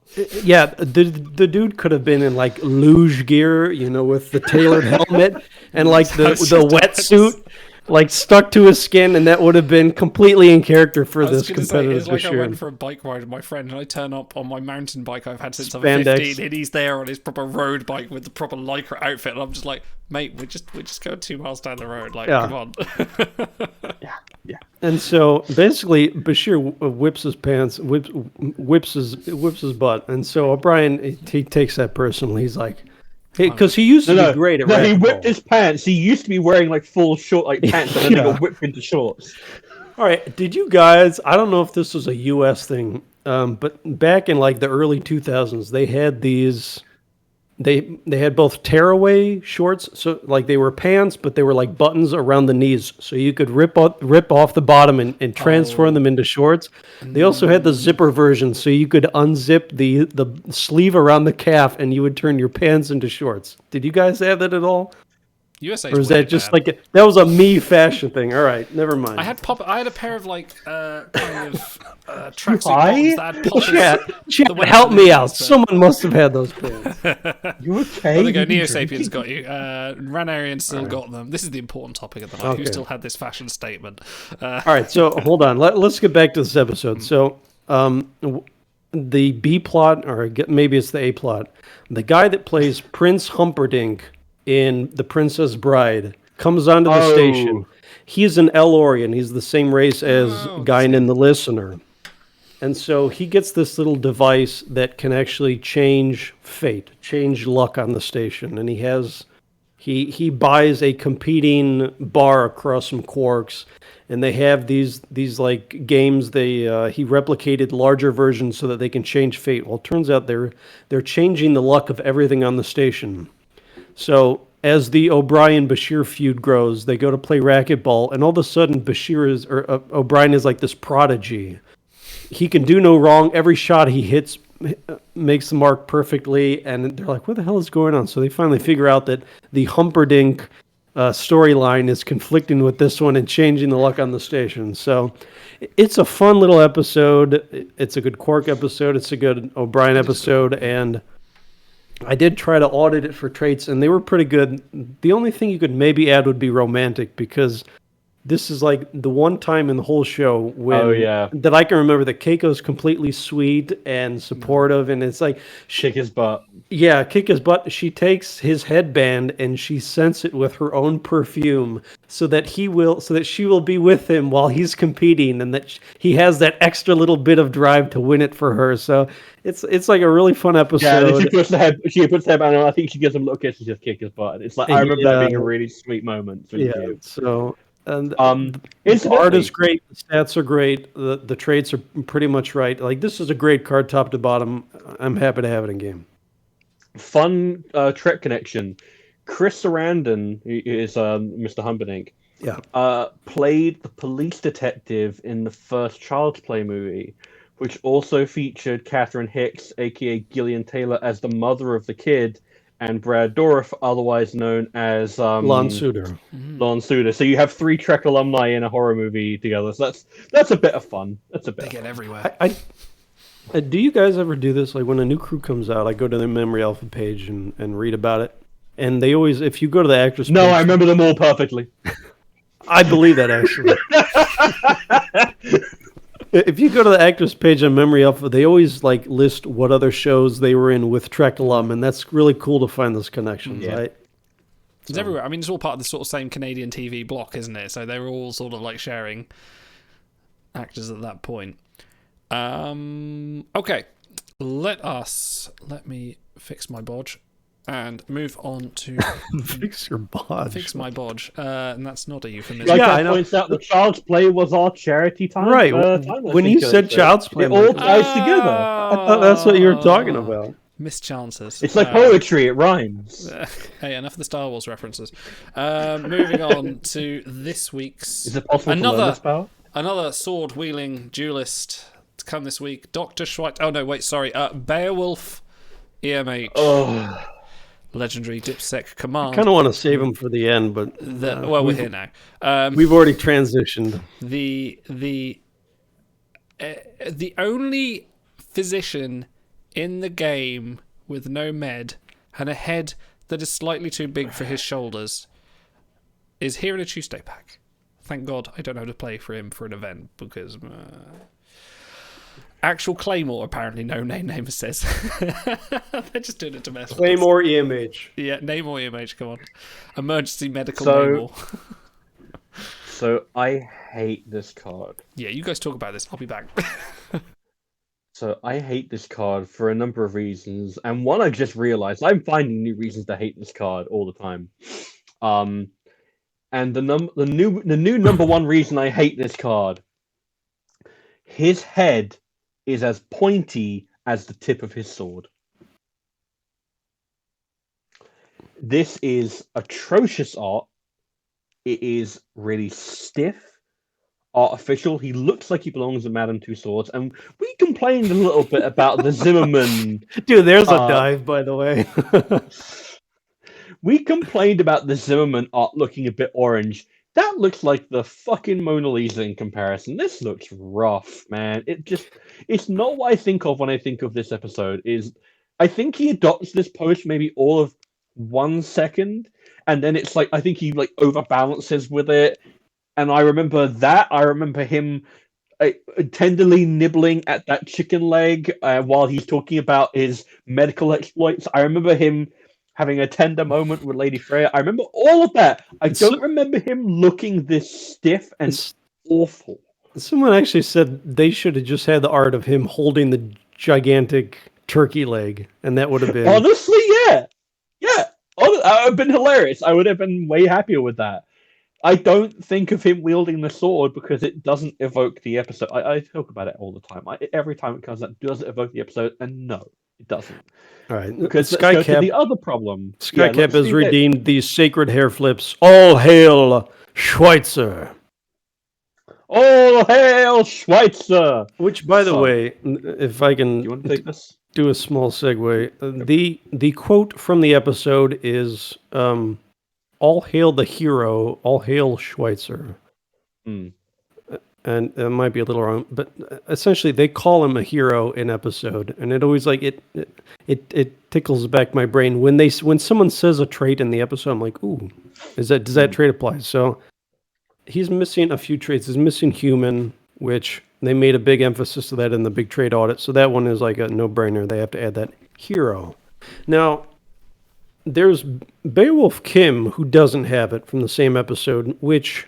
Okay, the character of Beowulf should have it. The entire epic is based on hero, but I can understand why he doesn't have it, because basically he gets eaten by the Grendel and then doesn't appear to the end when people have to save him. So okay, that's fine. But this whole episode is a Doc episode, right? He is the hero. He's both the hero for saving the people in the village. He's the hero for going into an unknown situation with no training, never been outside of a sick bay before, I think, or something like that. Maybe it's like the second time he's out. He pulls off a first contact. He pulls off a prisoner exchange, basically, with the life form. So it's like, this guy's a bona fide hero if there ever was one. And, there's one or two traits I could add, which we're going to hash on the forums until Shan bans us all for annoying her or whatever. But so that is just one thing that's wrong with it. You said, like you said, the art is not great, and they've done better recently. So done a lot better. Like Prophet Kira, we were talking about just Racquetball O'Brien. This feels like it comes from another batch of art or another artist. But the real problem here is, you were talking about, did they even watch the episode? And I feel like that is almost a valid point here, because like, what is one of the main driving points of Heroes and Demons, which is the episode it's about him choosing a name. By the way, it's called Heroes and Demons, and they're not going to give him the hero trait. Yeah, that's the thing. So the whole gist of it is that he's feeling nervous about taking on his first away mission. This is a big responsibility because lives are on the line. And Kez suggests to him, well, maybe it would help you feel more like a proper Starfleet officer if you gave yourself a name. And this is obviously a recurring thing for the Doc. He always struggles with this. And he picks Schweitzer, which I believe is named for Albert Schweitzer, who was like a big medical professional, like a big historical figure. And it's appropriate for the period, the sort of the setting. It has that kind of that Norse like kind of ring to it, so it kind of slips in. It doesn't sound weird. Germanic, it's not as if he was calling himself Van Gogh in Norseland. Which, by the way, we do have a Dr. Van Gogh variant. Why don't we have a Dr. Schweitzer? Too hard to spell. Well, this is the thing. Can you imagine? Yeah, it's not like they put in the Apple curly apostrophe in the middle of Dr. Schweitzer, and they spell it I before E. All right, sorry, Stars. No, it's okay because it's good. It's good color commentary. And the whole thing, it's about him learning to ingratiate himself with other holograms who are acting in this role, but he does it. He manages, and it's a really important episode for the Doc's growth. And then Freya dies to save him, and she says, let me speak your name on my lips for the last time, Lord Schweitzer. And at the end of the episode, I don't want to keep on using this name because of the pain that it reminds me of. And it's this really sweet and tragic, and it's ultimately pointless. It was just a hologram character, but it imbues the story with such meaning, because if you care about Freya and Schweitzer's relationship, then ultimately the episode has done its job of making you care about the Doctor as a character. And that's that's the big sort of thread over 7 seasons of Voyager. You can make your argument about whether or not it was about actually getting back to the Alpha Quadrant, but the big through line is the Doctor's development. And then when you release the card, you don't even have the decency to call him Beowulf Schweitzer, or Dr. Schweitzer, Lord Schweitzer, or Lord Schweitzer. There's a million things you... Command Doctor, we've got Dr. Van Gogh. At any point that he's got Doctor in his name, no, it's EMH. He's relegated from his character development to just another medical hologram. Which, okay, if I could do a real quick aside, we've mentioned before in a chat with Ben about possibly making hidden traits searchable in the vault. I think that would solve a lot of problems, because if you could search EMH and get all the variants, then you could really delve into the character. You could do Schweitzer and not have to worry about that being an issue in game. Like if you put EMH and they all pop up, then you can have Tea Time Doc, or you can have Lord Schweitzer, you can have Jodmos and still find your Ciscos. So I feel like, I don't know how much work that is for them, but if they could pull it off, that would really, then they're sort of free to name these crew whatever evokes the character the best. Whatever evokes feeling, affection. And that... Sorry. But it is the thing. It's like when part of the plot line of the episode is about a character's name, and you don't do them the dignity of using that name, I don't even really care if it's for usability. I would prefer you call him what he's meant to be called. And then there's the skill set and the voyage rank, which feel just offensive. Now, he doesn't. Let me ask you a question. Well, let me ask you a question. So, like you mentioned, he is the only physician in the game without med, correct? Yes. At this point, this value proposition, right? Would you rather go for Beowulf EMH or Captain Beverly Picard. Which one of them actually has more value? Beverly. Well, Picard you can use in Gauntlet, Yeah. so... Yeah, and that's a card that we almost routinely say is not worth the cost. So his skill set is not his skill set is not the issue. The issue is that all the times they apply this skill set to other cards like fucking Caregiver Suspiria, who built her own caretaker engine out in space or whatever, like Nomad or Eng or Scion her whatever. So this skill set I think fits. Diplomat is fine. He has to go to these people and convince them that he's there to help them. Even though they're all suspicious, security for obvious reasons, he's trying to protect the castle. He wields a weapon at one point, which I think may be the only time Doc does it in like the whole series, maybe. And Command, I mean, this is, and I'll do a little aside here for the Explorer trait. I think Command really fits because how often is Doc an autonomous being within the first couple seasons? How often does he get to define his own fate? Not very often. So when he's there, he doesn't have Captain Janeway in his ear telling him what to do, where to go. He's got to do this stuff on his own. So I think Command really fits. I think the skill set fits. The issue is not that he has it. The issue is that they devalue all these other cards by not allowing the smallest smidge of creativity by saying, you know, maybe this person should have a tertiary med or an Eng or a Psi or something to break up the logjam. So I think it's okay that he has it. The power is like, why are you putting a new card like this? That's another thing. But so... yeah, I have a thought, right? So we talk about the fact that the episode is called Heroes and Demons, and I'm thinking about when you would ever use this card on Voyages, and it's like, what, maybe if you got like, I don't even know if Physician appears on security seats. I don't even know if it does. I don't think it does. But I was thinking about it's like, wouldn't it have been so cool if you'd gotten Lord Schweitzer and he was Command Med Sec or some permutation of that, or Command Med Dip or something like that, and he was the same voyage power-ish as Warship EMA, and they were like flip opposites of each other. And you had not mirror cards, but mirrored, as in this is the character at his most cartoonishly evil and unrealistic, and not what he's actually like. And here is him when he is first forming his identity. If you can't handle me at my worst, you don't deserve me at my best. Wouldn't that have been fucking cool if you were like, hey, if you look at his stats, he's a mirror flip of the other card. That would have been really cool. Yeah, and you can say maybe his most virtuous, too. Yeah, absolutely. So there is a case for Med. A, he gets called a master of herb lore, and he diagnoses that there's a herb that's poisonous. B, it's like it's a sarcastic thing, but when his duelist buddy swings the sword and it doesn't hurt him, and he grabs his hand and goes, "Oh, Doc says you might want to put some ice on that." So it's like that's a tongue-in-cheek thing. There's a little bit of Med in there besides him just being a physician. Before we get any further, his flavor text, sorry. Due to his nature, the Doctor was the only one able to rescue crew from the Beowulf holoprogram. This was his very first away mission.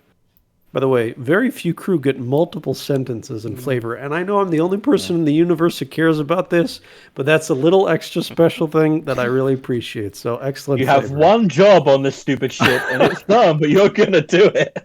So, Ronaldo says maybe put it in the flavor text that he doesn't want to use the name anymore. That would have also been acceptable. They could have gone a couple different ways. I think like it's people are pointing out that Go calling him EMH doesn't even help because none of the other ones are called EMH. I think it's not so much the fact that he's a doctor and doesn't have med. It's just more like what you said, Otto. It's such a common skill set that if they'd have just put med in there, med sec, med command, if they'd have replaced dip with the med in any of the orders, would have just inherently added, no matter his voyage rank, would have added some more use and just put him up in those rankings. But it's just bland. I think I could make an argument for command primary because, like I said, how often does he get to determine his own fate? Really?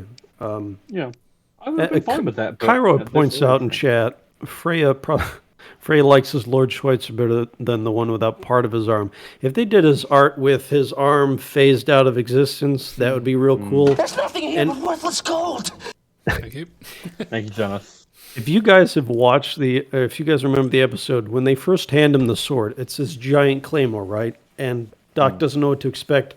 He sort of drops it under the weight. He's not prepared for it. If they would have had the art with him dragging the sword on the ground and this like dumbfounded look on his face, that would have also been better. But this is like, this is sort of blue steel. He's sort of determined, and so like I sort of get it. But sword. the execution's not good. It's like he's been. They could have gone so much more flavor. Sorry, talking over each other. It's like he's been handed the sword. Damn it. I can't stop the heterocyclic declination. We need a biomolecular physiologist in here. Now that's the position. He's dying. Damn it, where is he? All right, let's move on. I think we've waxed enough about him. I mean, this. By the way, this is an excellent episode. If you guys have not seen Heroes and Demons, go back and watch it. And actually, one thing I remember from the Delta Flyers pod, I don't know if they had Bob Picardo on this one or not, but they did mention that Bob Picardo, shocker, has a thing for tall, blonde, beautiful women. I think his wife is the same. And so when is that why his wife in Endgame is a big, tall, buxom blonde? Yeah. So when he, sorry, I'm checking this now because I don't want to say something that's. Marjorie Monahan is the actress, right? So, okay, so they were talking about that on Delta Flyers pod. So if you want to go back and watch that, it's kind of cool insight. They basically said, he was in hog heaven during this episode, getting to act opposite her. So say we all. But it's a fun episode. It's a great episode. It's like he doesn't even come in to like 40% of the way through the episode, but you don't even notice it because he's so pivotal. So it's a great episode. It's a great crew to put in the game as a card, as a unique, flavorful thing, and they kind of made them as unflavorful as they could. I mean, the flavor text is good, and they have a few nice traits in there, but this was one I was really hoping they'd hit out of the park, and they didn't quite. Yeah, so in fact, I'll just go further, and I'll say that this episode, like Heroes and Demons, is kind of the platonic ideal of a Star Trek episode, and it's about self-actualization and about growth as a character and all of this stuff. It's not the best episode of Star Trek ever. Like, it has its flaws, but it is what I think of when I think of 90s Star Trek in terms of how it's plotted and how it's written and how it plays out. And I'm just disappointed that there's a break every 20 minutes and there's a break 5 minutes before the end before they reach the big conclusion. Yeah. Yeah, exactly. It's the platonic ideal, and I feel just sad and disappointed. Dismayed. Okay. Let's move on to one of the two last topics. We have a new collection. We'll be saying this every week until the cows come home. I'm shocked. Yes. Culture shock, yes. As in cultural figures are now a part of quite a large collection in the game, and we'll give you... do you know what? It's been a while since I actually looked at this because this hit early in the week, but you can get quite a few... Oh god, I'm still doing my ad warp. I can't actually log into the game. I've got to wait 5 seconds to finish my ad warp before I can see. Could someone please give me the rundown of all the skills and the boosts you can get in that collection? There's quite a few interesting ones. Professionalism. Yeah. Let me mark that out. We should have a professionalism counter, really. We really should. We'd still do better than WRG. Way! Okay. All right, so the boost, if God, I'd love a pepperoni pizza with Bavarian olives right now. I'm starving. That's it. That's the show, ladies and gentlemen. All right, I think mostly Idle cares about this, but the boosts are dip, command, and psi basically, and science at last. Science is my kind of one weakest one. If you're a spreadsheety guy like we are, or gal, right now the boosts are a little bit command, security, and medicine heavy. So I know we like to look week to week. Where does this crew rank for shuttles and voyages? Basically, command and sec and a little bit of meta is going to be heavier than the others. So don't be surprised to see those kind of crew at the top of the lists. So with speaking of cultural figures, with Prophet Kira coming up, and obviously she's going to be the first mega crew for this upcoming mega, are we going to assume this is a cultural figure mega, or will they introduce something else at the end? What do we reckon? If it is, how do you select a literal god inhabiting a person, not give them cultural figure, and then launch into a cultural figure mega with a collection attached? Like, what? Like, But they've done this before. They have done this before. They're the first mega in the crew, not actually linking up with Cal Hire Cisco, literally last mega. Language warning: Trevis and motherfucking Flaughter are cultural figures. Are they? A literal god is not a cultural figure? How? Didn't know that. Because Captain Janeway makes mention of having read the Trevis and Flaughter books when she was young. They they are the cultural Pooh figures. Is a cultural figure. I suppose he is really. Isn't he? Well, I mean, actually. you were literally halfway through the thought and you were like, shit, I proved my own point. God damn it. Right, okay. If we ever get a Winnie the Pooh card, he better be a cultural figure. I'm thinking Dip Psy with a med kicker. So can you imagine you're playing your It's got to be command, right? Balok, and you fall to Winnie the I don't think Pooh. Winnie the Pooh is command heavy. I think that if anyone, Owl would be command heavy. Tigger would be a sec beast. He really would. But Winnie is kind of like the de facto leader of the group, though, right? I mean, he's not Christopher Robin. No, fuck it. Piglet, #1 Voyager. Piglet, played by the guy who played Hengist Samuel L. Jackson.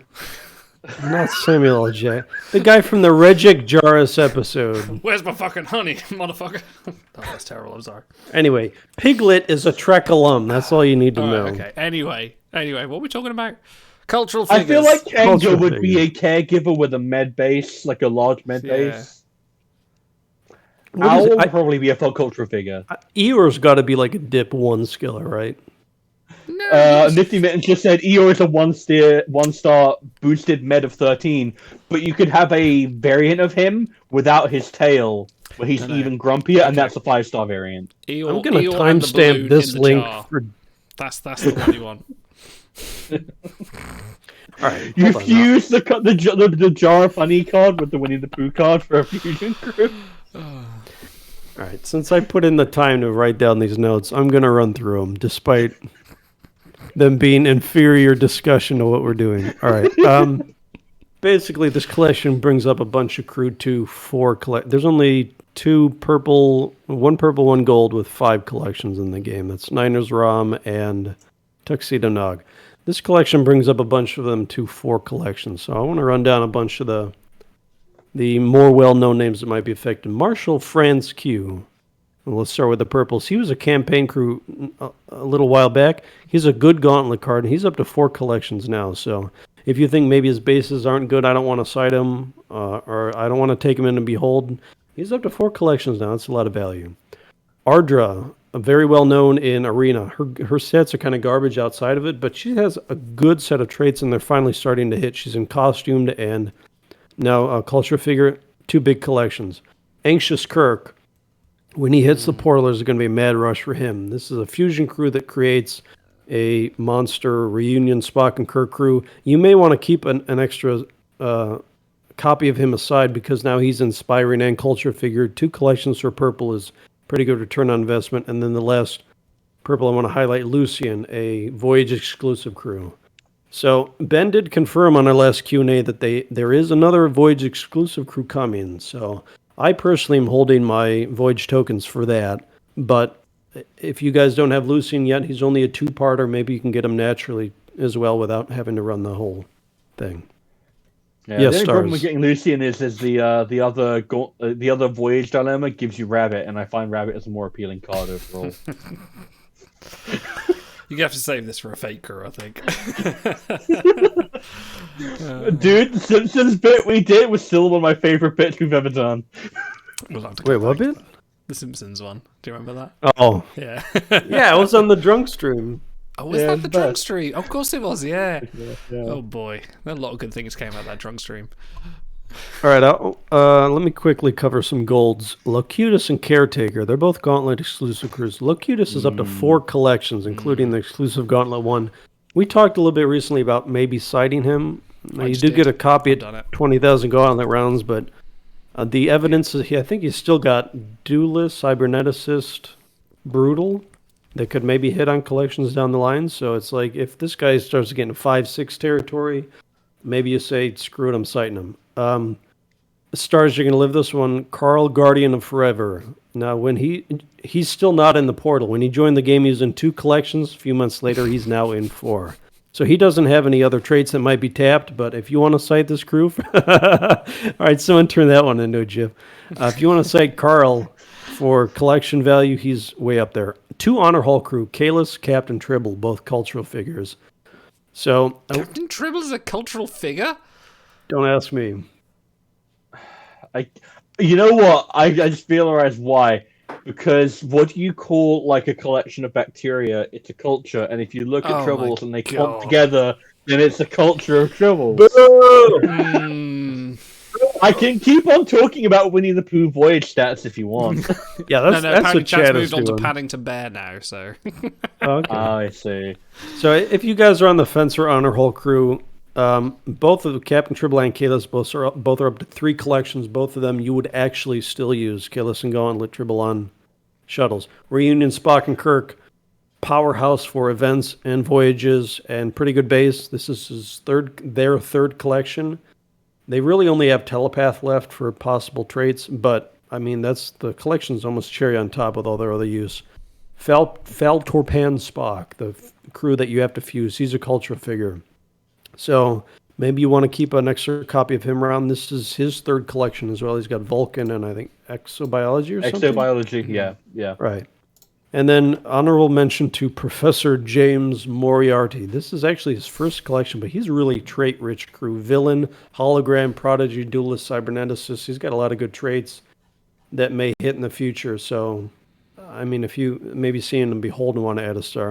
And then a bunch of quick hitters, crew that are generally crappy and obsolete, but they all have 4 collections. Wrathful Khan, Mir Zephram Cochrane, Abe Lincoln, Torchbearer Regic, Daharmaster Kang. These are like tier 9 bottom barrel crew, but they keep getting collections, and if you see them in Beholds, it's definitely worth adding some stars, I think. Now, I have to point out, Otto, that I don't know if it was just my audio playing up, but it sounded like you didn't say Abe Lincoln. Instead, you said A. Blinken, as in the Robin Hood Men in Tights character. Blinken. Hey, Blinken. I got nothing.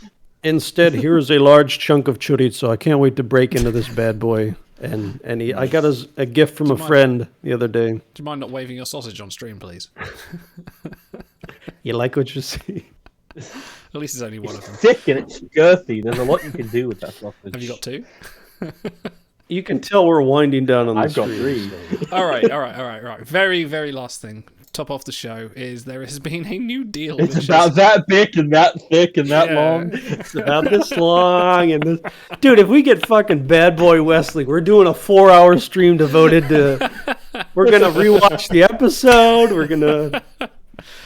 Right, hang on. So there has been a bizarre pack arrived this week, which we don't usually talk about LTOs, but we're going to make the exception this one because this one is vintage. Forgotten Treasures, January 2019. There is probably a very good reason these are all forgotten treasures, but you can pay a princely sum of... I don't even know the price, I didn't even look. Why is this here now? Is my question, and why would you want any of these crew that you can already retrieve for whatever? So I have a theory that I brought up with you guys before the stream, and I think it's a bit of an interesting one. So we're kind of like being drowned under like sub 50 voyages now, and it's a nice place to be, nuts for winter, as you would say.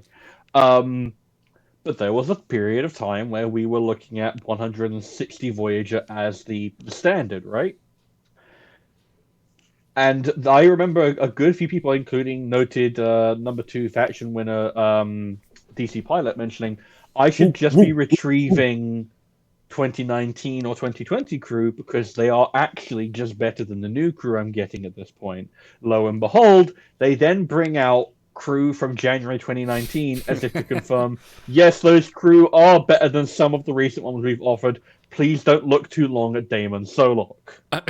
But thing of the case, I'm just looking at the artwork, and I'm seeing probably like 2 crew on there I've marginally used. Like, there's Honey Bear Jadzia, who occasionally makes a voyage. There's Mirror Dominic Picard, who occasionally makes a gauntlet. Like, Survivalist Kirk sometimes, but like, there's no one else on there. I think there's a lot of Adar Ruafo, number 1 Eng base. Amelia Earhart, lots of traits, still a good Voyager. Assimilated Hawk, pretty strong. Away Team Michael Burnham, Gauntlet Crew. Boothby Replicant, top 10. He might have fallen out. Top 15 Voyager with a few traits. So they're doing. There's some good crew. They're old, okay. It's 2019, but there's still some useful crew in there. Are you going to pull a pack for older crew? Like I kind of said this before back in a show many years back. Like when we first started the show, I said, yeah, it'd be quite cool if they did a portal for older crew. But now we've got crew retrieval. If this was pre-crew retrieval, this would be a lot more attractive. But nowadays, this is a bit like I can just wait. This was one of the proposed solutions before crew retrieval, because a lot of games have seasonal packs, and so people are saying, all right, that's fine, give us these older crews so it's more of a targeted window, but discount a little bit. And they did discount it. These are $4.90 DIL for a single pull, I think, which is like, all right, first of all, don't do that. Single behold. And I think the offer is also 3 10x packs instead of they usually do 2 for Elusive Treasures, so it is discounted. That's fine, and it is a more targeted window. But they were a little late. They missed their own window by doing this after crew retrieval. You can retrieve any of these crew, and you can even probably don't do this either. You can probably speed up the rest of your quantum all at once. Buy it in the checkout, as they call it, like your grocery shopping. And that would probably still be cheaper than trying to fish for the crew you want in here. So, but I like that they're doing something different. That's fine. Like it's not like it was an accident and it's full priced and they're just going to say screw it. We put it up. They Vintage, which thank you. We got a new little thing we can put on the stream. They did discount it. They did add an extra pack. Vintage. Yeah, so it's like they put in a little effort for it. So that's fine. Not everyone's going to like it, but people love Elusive Treasures. Like, everything's a behold. It's a little more fun. It's a little different. People do like pulling on it, even if it's objectively not the best deal. So, yeah. True or false? I'm looking forward to the Picard Forgotten Treasures that we're looking forward to next week.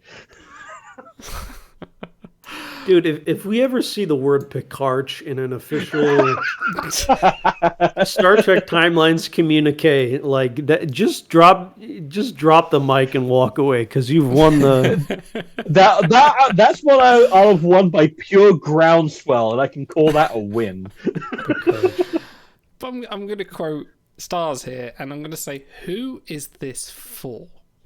Like, what's the metric here? Like, who is pulling on this pack? What kind of roster do you have to think this is an attractive option over crew retrieval? What are you getting here? I have somehow gotten to this point in the game and enjoy playing it and wish to spend 50 units of my hard-earned currency, and I coincidentally have no crew from before February 2019 on my roster. And I somehow missed the costume mega that actually gave me lots of really good crew. All right, folks, there's a poll up in chat. I want to know, and this is completely anonymous, so feel safe sharing within the circle here. Have you guys bought an Elusive Treasures pack before? Have you bought it with cash? Have you bought it with DIL? Or have you never bought one? I bought one with dilithium. In order to vote, Otto, you'll have to tell me what you bought mine for, because I remember you got me a 10-pack once. Did I?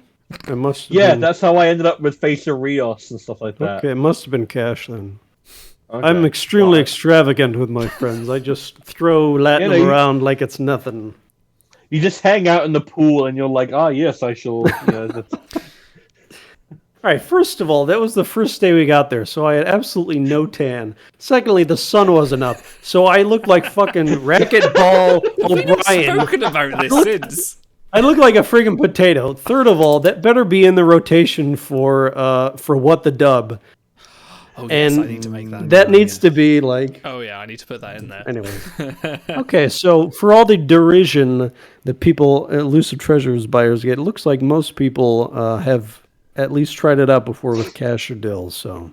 Yeah, I mean, it's a fun little offer. It's obviously not the best cost efficiency-wise, but you can have big gains that way as well. I think among the different offers, it's probably one of the most... I don't know. It's hard to quantify fun, but it is one of the more fun and more random jackpot style of packs you can get. Like you could potentially get really lucky and have a lot of fun with the beholds there, but yeah, no, I don't. I think a lot of people probably tried it once and never again. I think that's like kind of a bit of a trend I'm noticing in the comments. Or tried it 7 times and never again. You know, we're not here to judge. This time is my last time. Damn it. Now, before we finish, people are clamoring, and by people I mean Genos, are clamoring for 1 beholder meter. Oh yes, one. Yes, we're doing at least 2. Come on. Yeah, we'll do a few. Let me just work out how to close this image. Doing that. But Elusive beholder meters. yes, this is it is slightly elusive because it is updated with Portal for about I think it's about 2 weeks out of date. That's about it. But we shall give me yes, please go. Oh, it's sounding a little bit unhealthy, isn't it? Yeah. Change the batteries.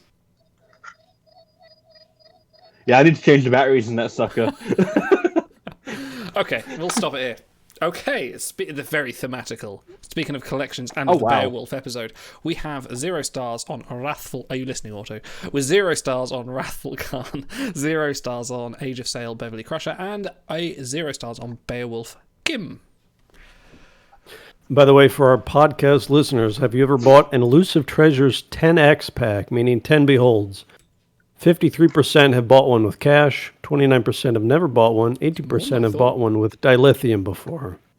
More than I thought. That is a lot more than I would have thought. This is what I would call a vintage behold. This is very vintage. This is for some archaeology student to pore over and work out where the actual value is in these bones to sell to a museum. Is Khan a cultural figure? Yes, he is. And in fact, he's already up to 4 collections. And survivalist. Yeah. He also has Villain, Tactician, Brutal. He could theoretically be a 7 collection crew. He's already at 4. A lot of values there. Evans, if you ever want to summon Shireporn, you have to just mention Khan and he'll pop in the chat. My kind of choice might be, and depending on how it would be, I like Beowulf Kim purely because he is holodeck enthusiast and he is costumed. Because we're talking collections here, we're not talking actual use, and I kind of like that road to get more Lucille Davenports. I don't know why she's not worth anything, but it's nice to think about. Kim has gotten a surprisingly, he has more events than I think than Picard and Cisco and Spock. Like, they keep giving Kim events, and I'm not sure why. So, but if you get him endorsement. If you have 5 stars on Beowulf Kim, you're gonna use him on an event shuttle. Like, it doesn't matter how stacked you are. A 5/5 gold, like, come on. You know, unless it's like a huge bonus pool and you're not running requisition shuttles, but he's going to make shuttles for you if he gets an event and he's fused. That being said, I've been doing a lot of brushing up on big book notes lately, and it's mind-numbing how many, because I'm doing all these old crew, and it's like every single note feels like it's the same. It's like, here's the traits, here's the collections, and here's the events. Because if you can't use them on voyages, you can't use them in Gauntlet, and you can't use them on daily shuttles, it's like, what else do they have? So collections are very important in this stage of the game. So the only one really, to me, who has an outside shot at daily use would be Age of Sail Beverly Crusher. Because she has a little bit of Med Gauntlet, and I think she catches a couple 45%, which are kind of loaded because they're like Federation Caregiver or whatever. So you have a lot of crit crew. But even still, if you're a very new player, if you're brand new, you have nothing else, I could say maybe go for Crusher. You could use it a little bit in Gauntlet. This is quite a tough behold, really, because they're on. They're all of a relatively similar power level. Yeah, similar power level, but tough choice between which one would be the most useful overall. I think they're all kind of equal. Now, correct me if I'm wrong. Oh, we will. But if we're going first time player perspective, does Khan not have instant ship damage? On a slow trigger, but it's at like 12 seconds, I think. Ooh, it's triggerless. I think if he was your only one, yeah, but you could just retrieve. This is always the argument now: is you could just retrieve someone better. You could retrieve Killy. Yeah, but you need more than one instant damage crew if you want to have a decent skirmish lineup. He is 250% at 12 seconds. I think isn't Commando Crusher better than that? She's 300%, 200% at 6 seconds. Yeah, I would rather take her. Look, I'm just trying to find any reason to say I would take that's Tom true. because it's amazing art. I mean, Yeah. you would get a little benefit at 1 star, and then obviously at 4 stars, he has all those collections. So, yeah, I could see that. Yeah. Okay. I think Chad is kind of all on Khan at this point. Yeah. Yeah, Sharp I think it's they're 12 all... seconds damage because he needs time to monologue. The initialization tasked me. It tasked me, and I should have it. We're all Ricardo on this blessed day. Yeah, let's give me another imitation tricorder sound, please. Give me that. Oh, that's a bit Oh, better. there we go. Okay. I'm going to sample that. It's going to be on my next drill and bass mix. Okay. It's very melodic. 0 very soothing. stars on Colonel Q. 1 star on Prince Bashir, Sharp Auto. 0 stars on Virtuoso Doctor. That's actually tricky. All right, hold on. I got to pull up all this crew to make sure that I... Well, Prince Bashir is a collection magnet. He is engineered. He is physician. He is costumed. He is original. Do you know what? It is getting to the point now. I used to have it like if I could look at a crew, I can tell you, yeah, I know what collection they're in. I'm actually looking at Colonel Q and thinking, I'm sure he's in some, and I can't remember now. Like, so he's in 3 okay. Yeah. Continuum and veteran. If we're doing collections, Bashir has 4, Colonel Q has 3, Doc has 2. But it's also the reverse order for the number of viable collections left. Doc has 3, Colonel Q has 2, and This is our Prince life Bashir has now. 1. this is It's It's your life, baby. I pick who I like. WRG have ruined the show. Did you know we just talking about collections? All right. A, Bashir has the most collections right now. Bird in the Hands with Tuna Bush. B, he has a star. I would take Bashir. And he has events. I'd take Bashir. I'm gonna pivot and I'm gonna say I take Virtuoso Doc because Pivot. it's a great Pivot. Get out of here, Ross. It's a great episode. The art actually looks like Robert Picardo, unlike some I could mention. He does have some gauntlet use. Physician and Inspiring are way harder to complete than some other collections. Like there's a lot of dross in there, and I just like the tucks and the tails. It just works for me. I take Doc here. I'm going to take Colonel Q because he knows how to take care of his gun. Look, he's polishing it right now, keeping it in good condition. That's a man. Is it because he's got those 12 herbs and spices in that mustache? Exactly.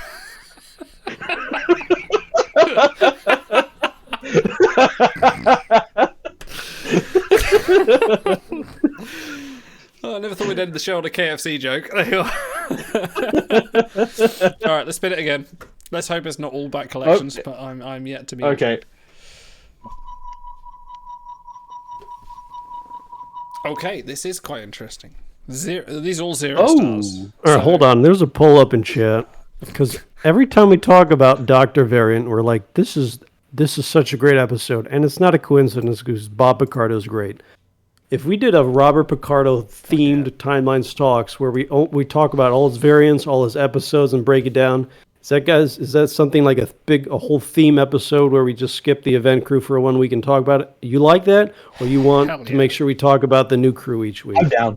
I could talk about Robert Picardo all day. He's great. I love him. We could just play clips of his Technobabble al fresco he's been doing on YouTube every once in a while, which is fantastic. Just him in a wood spinning around quoting Doctor clips. It's brilliant.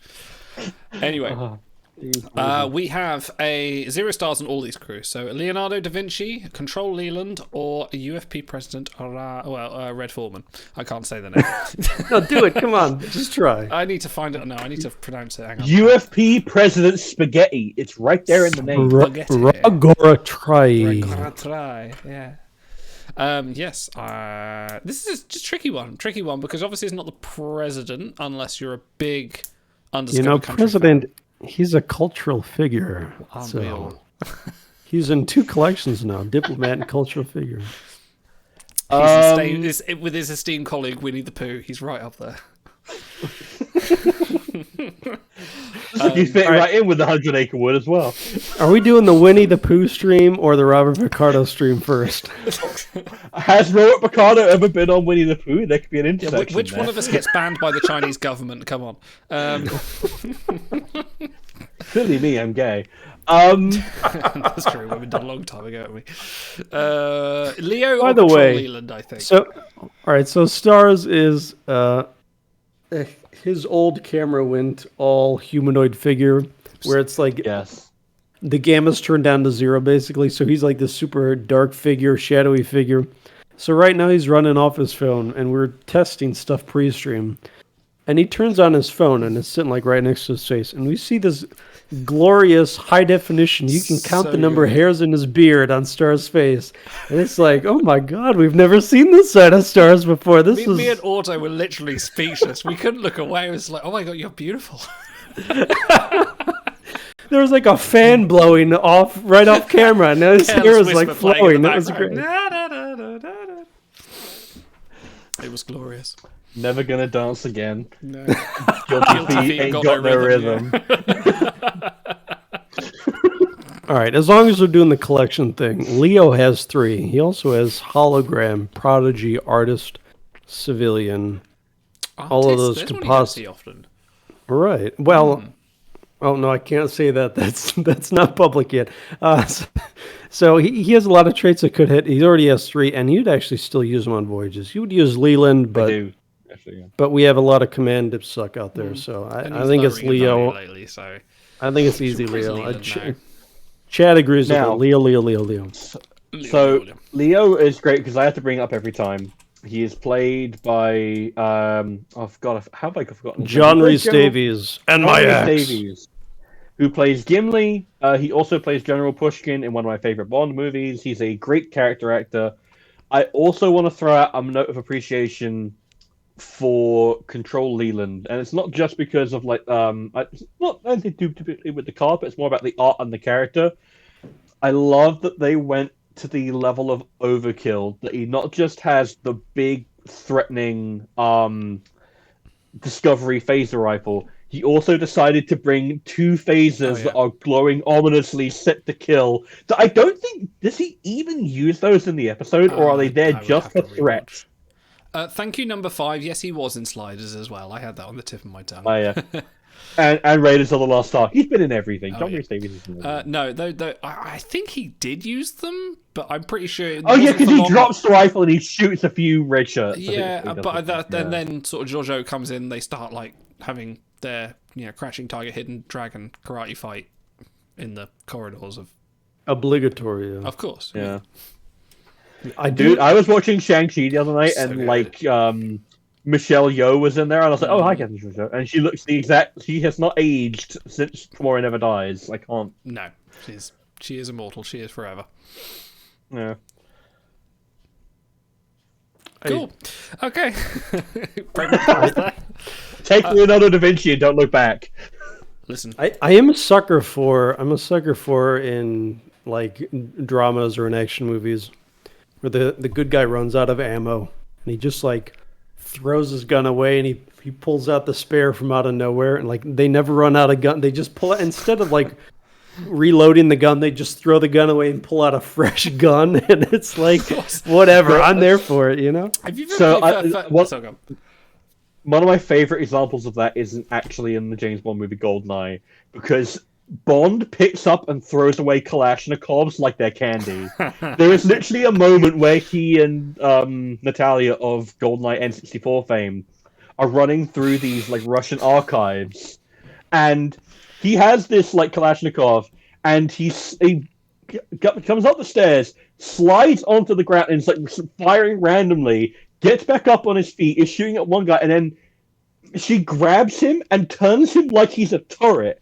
And he doesn't say a word. He doesn't even give her a look.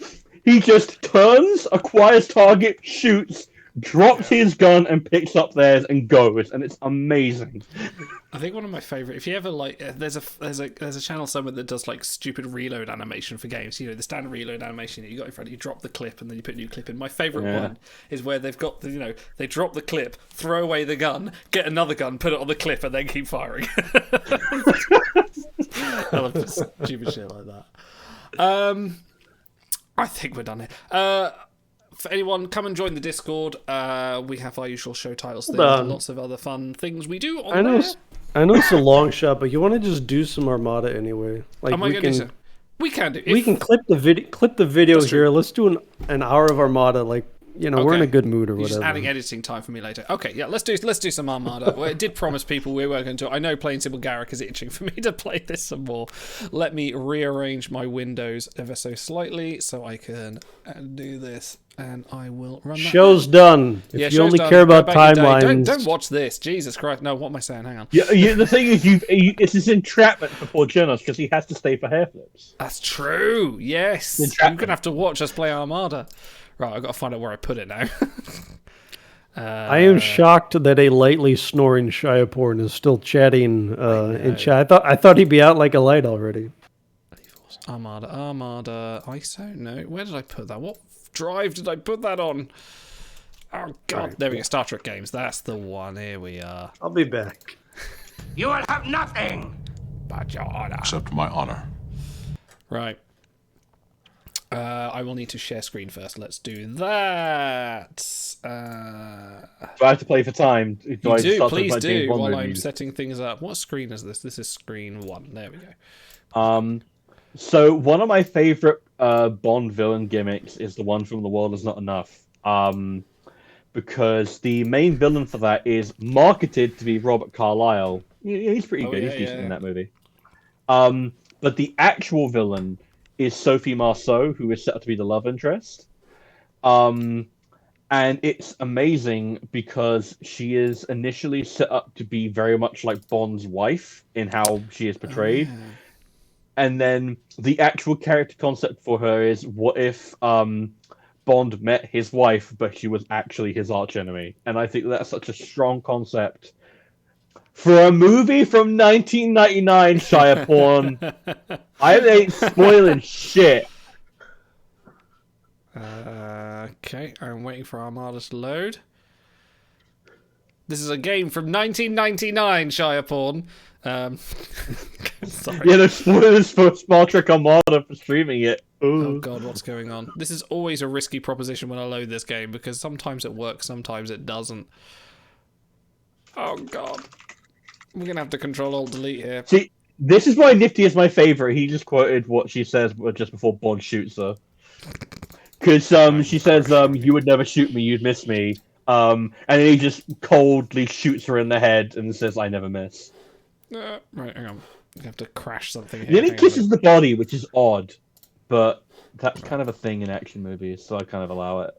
Let's try this again. Hang on. We'll get there. Aha! No? Maybe. Shy spoiled that it was bad. The World Is Not Enough is not terrible. It's okay. It has a really good pre-title sequence. Like the boat chase down the Thames is amazing.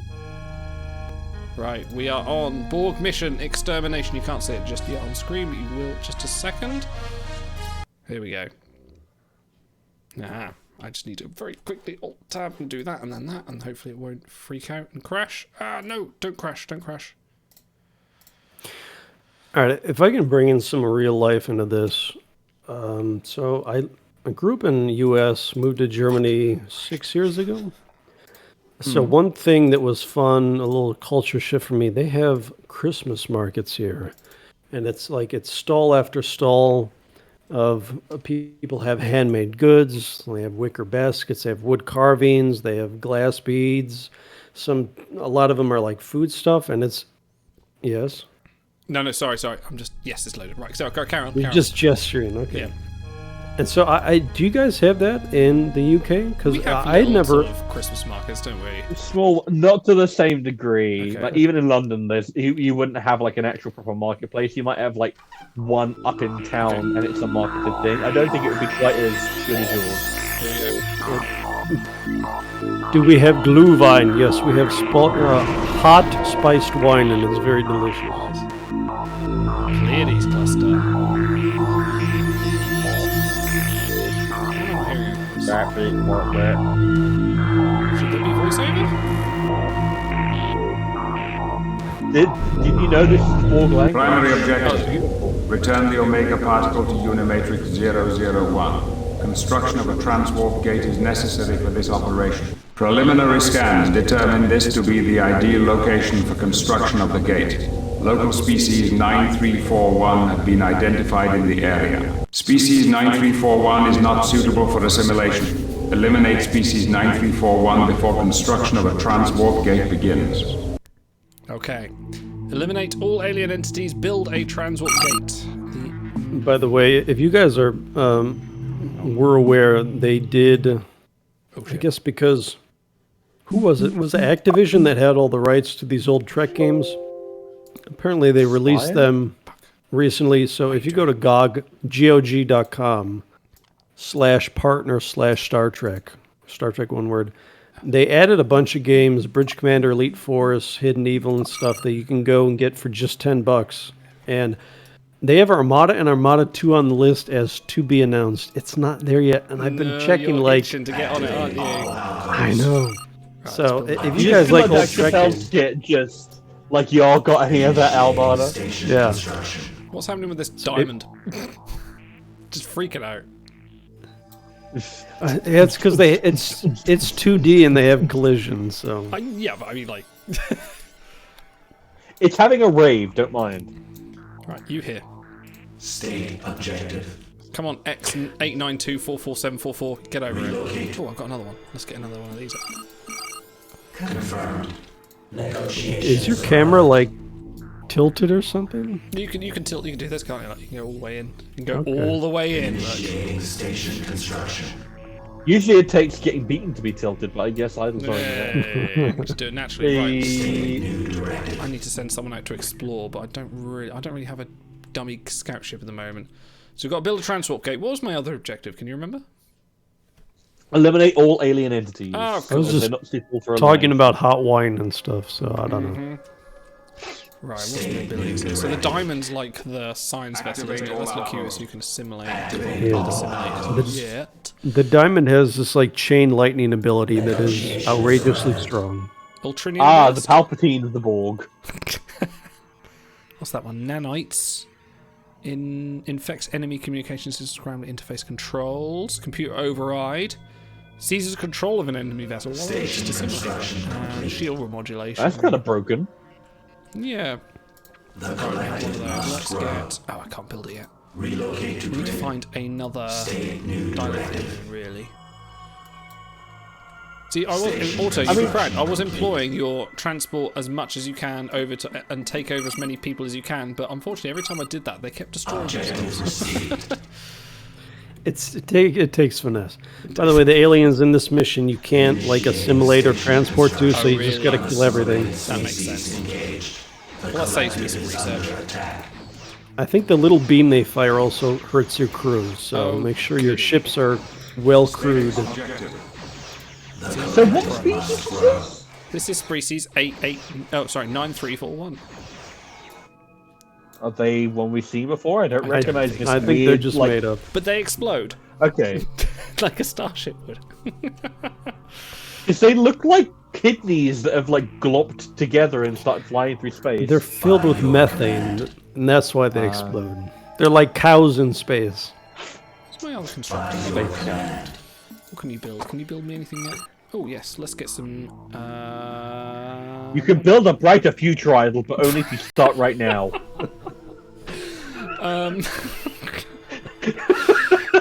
I'll get on that. The best time to build a modification center was 3 years ago. The second best time is today. Time is now. Yeah. Actually, no. The second best time is when I had dilithium, which was never. Right, let's get some scout ships to send out. Initiating vessel construction. Assess the area and find some more moons. By the way, how unlikely is it that the Borg have not assimilated cloak technology yet? Yeah, that seems like a no-brainer, really. I always assumed they had no use for it because they don't believe in that kind of tactics, really. I guess.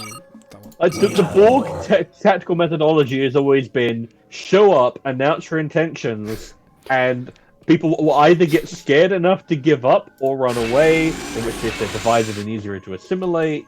We're here to party. What if they assimilated a species who perfected the most delicious New York-style cheesecake of all time that had 0 calories, but they had no use for it, so they just destroyed the knowledge, and it's lost forever. That sounds like it would be canon, honestly. I would believe that'd be canon. Oh shit, we're getting instructions received. Christ, we got hammered on all sides there. Hang on. By your command. Do these get the cutest to pull his weight? What is this scout ship doing? They said You have to set it to scout pattern. You have to go. Was it about to start doing donuts like their little scout ships? Like it was literally. It was cruising around. By your command. The Borg fire circles. There's a moon. There's a moon. Right, let's go and take that moon. By your command. Can you guys just? What are you doing, dilithium ship? Instructions Can it It's seriously not navigate two-dimensional. past these fucking It's blocked. cubes? Oh, for fuck's sake! Move your Go ship. around. We're gonna have to go around in 3D space. We will Jesus Christ! Right, you lot come down to this Look, moon. 3D space just doesn't exist in Star Trek. Apart from that one scene in Wrath of Khan, no technical application whatsoever. Right, he can fend for himself. Oh, hang on, what's this? What's this? Ah. I like how that's always a good thing Locutus's to hear. I like how Locutus's ship is just slightly larger than all the other cubes. Alpha ship. I just He's love not the arms. compensating Are just for like.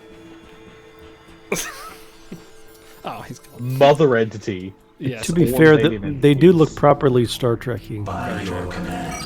As in, they look cheap, yes. Objective received. This man knows cheap. Oh, I don't think They I've got could enough fit time. in the TOS aesthetic. Initiating station construction. I literally just have You know- enough dilithium. Red alarm. Objective. I'm going to send Locutus back Relocate. to defend this. The collective. They took the Horta carpet and just like colored it differently, and now you have these. Why are you guys going together? You're not a Idols, couple. you have a simple mission for once. Just enjoy it. That's true. There's no like. What are you doing? What? are you doing? Mind you, I'm certain you'll manage to find a way to have one of these random aliens like float into an asteroid belt and you can't find it Oh and kill god, it. that was the worst. I hated every minute of that. Where is this fucking ship? Zero storyline for the beta. By your command. Oh, no, the beta. It just says Station your reward. construction complete. That's quite You are rewarded. Consider quite a yourself lot of these rewarded. guys. This is kind of making me nervous. The collective is under attack. I need to build some ships, really. I need to get some more dilithium, though. The collective Constructing must head back up grow. here. Dilithium can be exchanged for goods and services. Initiating vessel construction. Don't like how. Oh my god, I'm getting frame rate hits. Jesus Christ. These guys are complex polygons. Upgrade your computer, gosh. This was built in 2015. This should be this should handle this kind of game. I'm not. These guys are not doing too well. This is. He's playing this on his TI-84 calculator. Engaged. The collective is under attack. So if he hits 80083, then Why are these I guys mean, not dying? Right, hang on. Right, I'm gonna hoping that's why the GOG guys are taking so long, is that they're trying to fix some Yeah, this of might the be stability issues. Look how many of these there are. No, Vessel don't attack construction them. complete. Oh, You have to kill the mothership. They keep spawning the little ships. right. Okay. Right. I need. By your Can I command. build that technology? it's center? 7 years old, Jim. We feel the idle computer's day is done. But why are they? Yeah, remember that? When in fucking Star Trek 3 they say that the Constitution class starship is like 40 years old, its day is done. Meanwhile, in TNG, the Excelsior is still running around. Fuck off, Admiral Morrow. I mean, well, to be fair, don't they mostly use that for like ambassadors and stuff to have their own command? It's fighting the Dominion War. Species engaged. Oh, that's like an all hands on deck type situation. They take one of them, the Lakota, and take the time to refit it so that it's combat capable against the Defiant. Starfleet has a problem. I've got a problem. I need to build a technology Clearly, center. I don't have enough Starfleet's like dilithium. fleet building experts are held by someone like Shireporn, who has an obsessive love of the Excelsior class and refuses to stop pushing it for SummerSlam. Even the new lower decks had a modified Excelsior class. I'm getting ganked by these things here. This is ridiculous. There's so many of them. Shall I just go make a move on the mothership? Go kill the mothership. Alright, let's go kill the mothership. Oh my god, my frame rate. This is ridiculous. By the way, like I said, they kill your the little beams hurt your crew, and if your crew's in the red, your ship fires a lot slower. You do less damage. So try to recrew when you can. We're just going to try and destroy this thing. They just have an obscene amount of health. Is it actually taking damage? Oh god, it's got like a ton of regen as well. Hold on, is there like a tips menu, objective menu? There is. It just said kill everything, don't get killed. Yeah, build I a think transwarp gate. you might. Hold on, you might need to use like the diamond special ability or something to kill them. Right, okay. Where's my diamond gone? Did it get destroyed? Where's my diamond? You have it selected, literally. Oh, I do. I don't have a big enough head to deal with Derek this. Nelson points out the in-universe explanation is that they were constantly just refitting it so they were constantly workhorse plus. And that's true, but it just reaches the ridiculous point where there are entire classes of the New Orleans class that we never see. Meanwhile, the Excelsior is just, like, constantly putting in work. And it feels like someone was like, look, it's my son's design, we're running through with it. We've got 500 space frames set up, we're going with them all. Go repair your ship, and then your starbase can help you defend. Yeah, we're just gonna hold out here until we can build some more advanced stuff, because these guys are kicking my ass. Yeah, I think like these guys, you can't kill them with conventional weapons, so you might need the diamond. But the diamond, I haven't got his weapons unlocked yet, so. Yeah, you have to build a higher tech building. Right. Okay. Of course. Meanwhile, my I haven't played this in like a decade, so. Everyone has gone before. Don't worry, you're still better out than Idle. It's fine. These guys are just hanging out here for some reason. Like, growing up, my only source of video game entertainment was Encyclopedia Britannica. So. Okay. It was that, and then it was like Microman on MS-DOS. So, and Chip's Challenge. So it's like pretty old school stuff. Yeah. That is old. Encyclopedia Britannica. I've lived in like England my entire life and I've never seen even a copy of it. Yeah, it is just a retcon attempt to explain a production choice to save money. I used to be part of the Daystrom Institute Reddit where like I spent my entire time postulating that kind of stuff, and it's a real navel gaze, but it is good fun. What are you scout ships doing? Scouting? No, they're not. They're sitting by my starbase having a cup of fucking tea. Right. Locutus is taking all the crew because he's a big fat ship. My modification center is built, so can I build the technology? Locutus brings all the crew to the yard, and they're like. Oh my god. The collective is under attack. And they're like, the assimilation's better than yours. It's a heat tube, but I'd have to enhance. 2,000 I need for that. Oh, I'm nearly at 2,000. So you have 9 buildings there. The middle bottom one is the research building.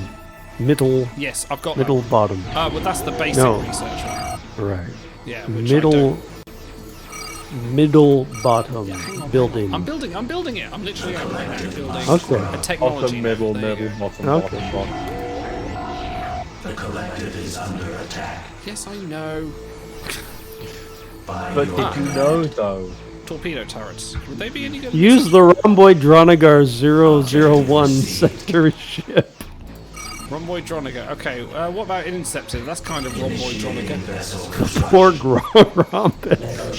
Just use that gravimetric shockwave again. Use the trapezoid. The trapezoid. You're throwing out too many geometric shapes of me. I can't keep track. Unassimilated species engaged. The collective is under attack. You use the Borg Weeble that doesn't fall down. It's the Weeble wobble. It just goes like this. Yeah, no. See, that was the Borg cube in Picard's problem. If it had been a Weeble, it wouldn't have fallen down so hard on that planet. God, they've knocked out all the crew from my starbase. Yeah, you might need to recruit the starbase. Yeah, let's do that. Where's the Borg dodecahedron, aka the Borg D20, roll for damage? I think you need an advanced, an advanced starport as well to make more diamonds. I can build that. I can do that. I feel like you might have to just restart. This has gone really badly. No, we're doing badly, but you know we've got something. That's not the comeback you think it is. That's what she said. Right. Also, what do I need from my advanced? Ultradium burst. Ultradium burst. Yes. That do. It launches a massive burst of multi-planning targets. You just got to burst your Ultradium right all over the Okay. Yes, Ensign, it's all over me. Right, so they've got no crew, so I can't assimilate them. Activate all outposts. I could build torpedo turrets. Maybe that would help. Let's do that. Oh, I have built.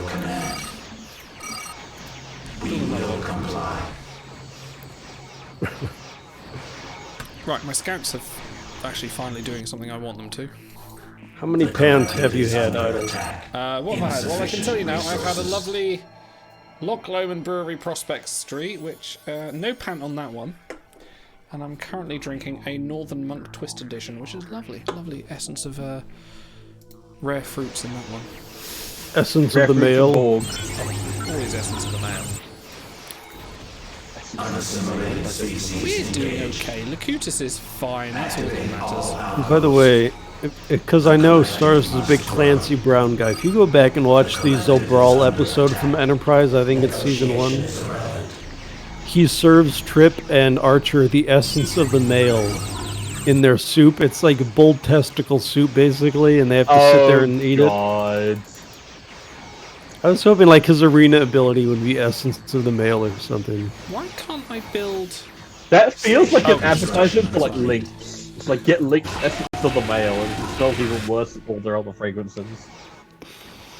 Aha, right. Like diamonds. I don't know how many, like, how much of a female viewership we had. It's probably 0. Be real. I think it's just Skycap. Well, no, hold on. We have racing liners. We must have 1 or 2 others. Siete. We have Siete as well. There you go. Okay. I don't know if you've ever been in a boys' locker room at age 15 or 16, and you smelled everyone using their Lynx or what are the other fragrances? Yeah. Axe is the other one. Axe body spray. And they smell like ass.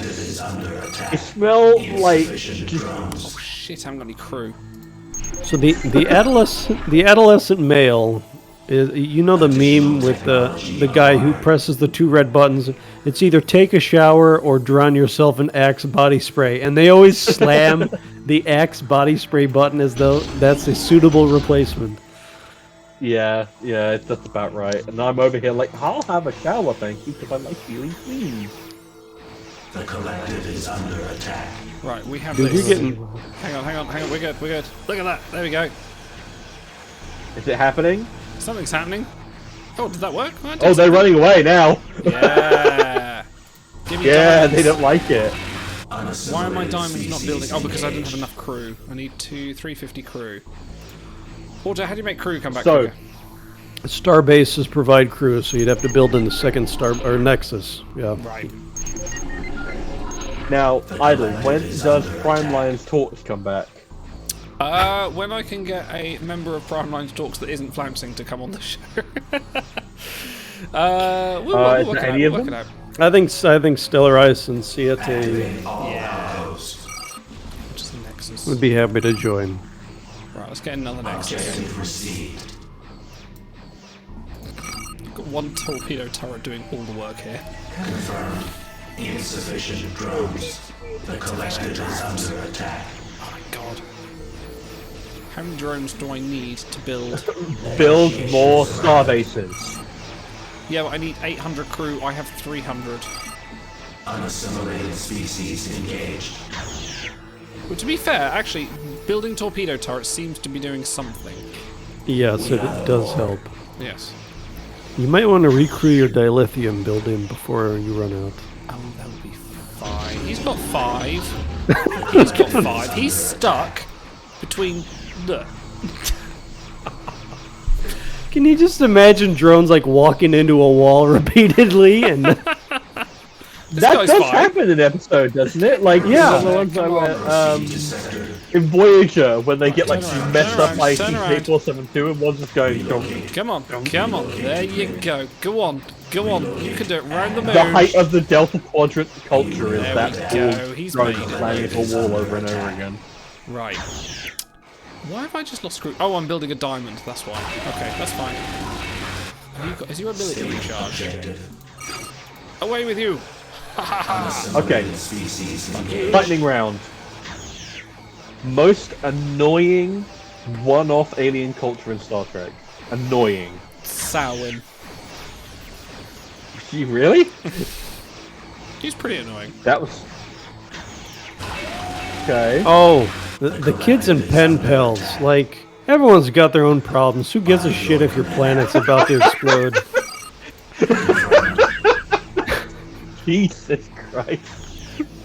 Like, you know, you're tying up my phone lines. Go call someone else for help. We do humanitarian... Call somebody that cares. We have Starfleet Habitat for Humanity all day long. Why don't you find someone who doesn't do good already and guilt them into helping out your stupid planet? Those are strong. I'm going to go ahead and use... Probably kind of cheating. That one colony from the Ensigns of Command, yeah, where Data goes down to try to convince them not to get murdered by the Shellyak. So stupid. Oh, they're so pig-headed.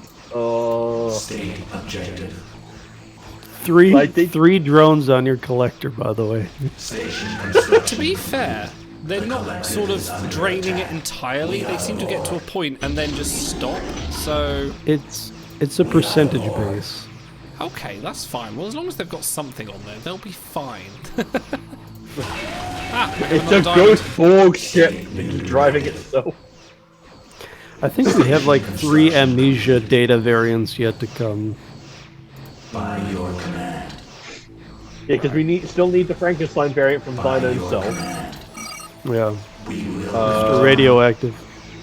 Yeah. Which, okay, what are they gonna, how is WRG gonna butcher his name? Because it should be Mr. Radioactive, but they're gonna go with something data.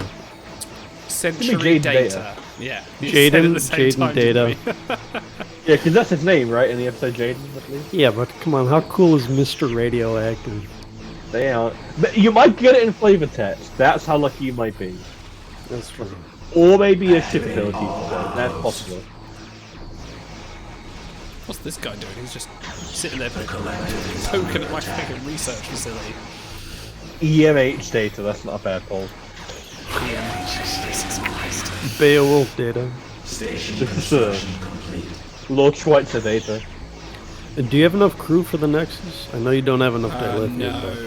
I don't know actually. I need another... 2,800. Yeah, I need 800, so we're getting there. I think you've got a good defense built up. It might be time to move out with your diamonds and try to kill the mothership. Yeah, we'll get there in a minute. I've got this one last diamond. I'll pull in a minute. Yeah, because as it is right now, you're just kind of turtling and not making a lot of progress. I don't even know if that actually kills it. I'm just assuming it does. Thanks.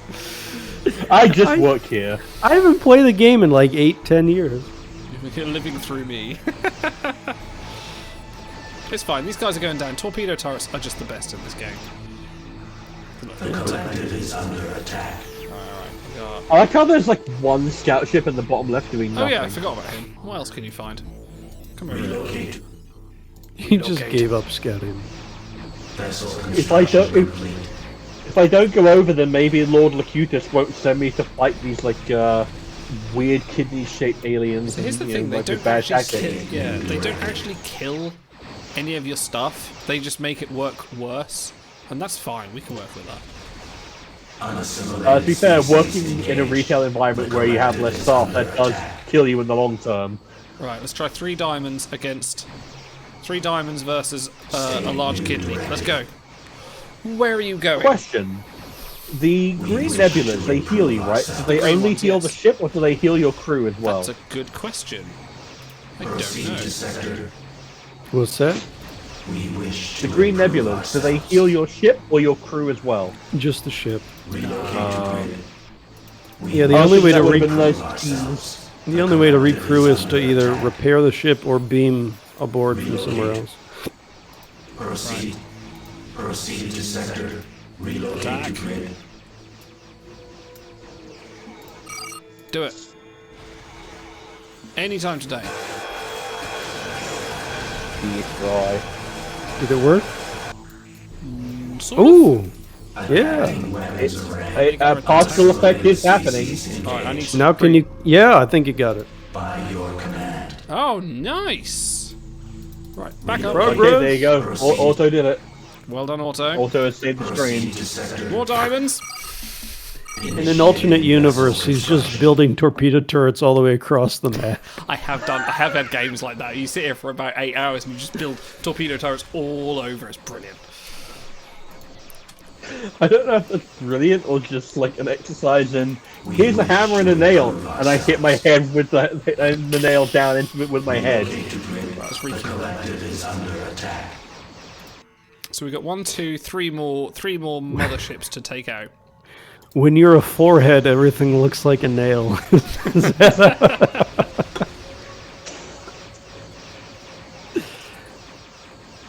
Right, where are we? Alright, Auto. Top 3 Chakotay variants that we're missing. Timeless Chakotay with the thermal jacket and the skunk hair. Yep. Homesteader Chakotay, where he's got the the Beauty and the Beast vest. woodsman, right? And he's like leaning against the tree talking to Janeway. I'd have to have a good think about the third one. You mean you don't have this on hand? Skycap and I have talked about Nemesis Nullifier Chakotay.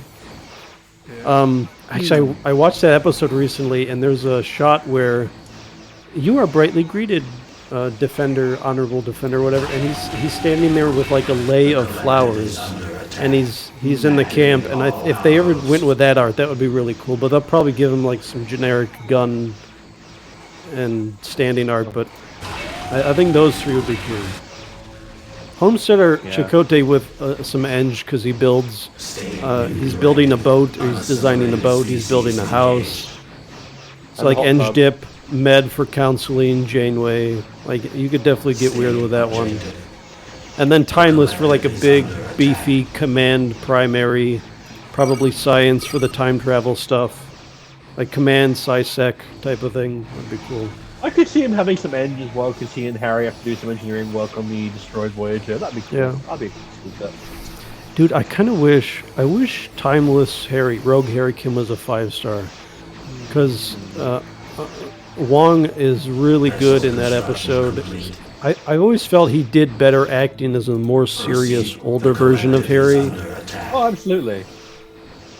Yeah, I feel like it was kind of they're missing a trick to not somehow bring that into Harry, but then again, like Voyager's enemy was serialization. They just wasn't interested in doing it. And it was such a shame because it wasted a load of actors.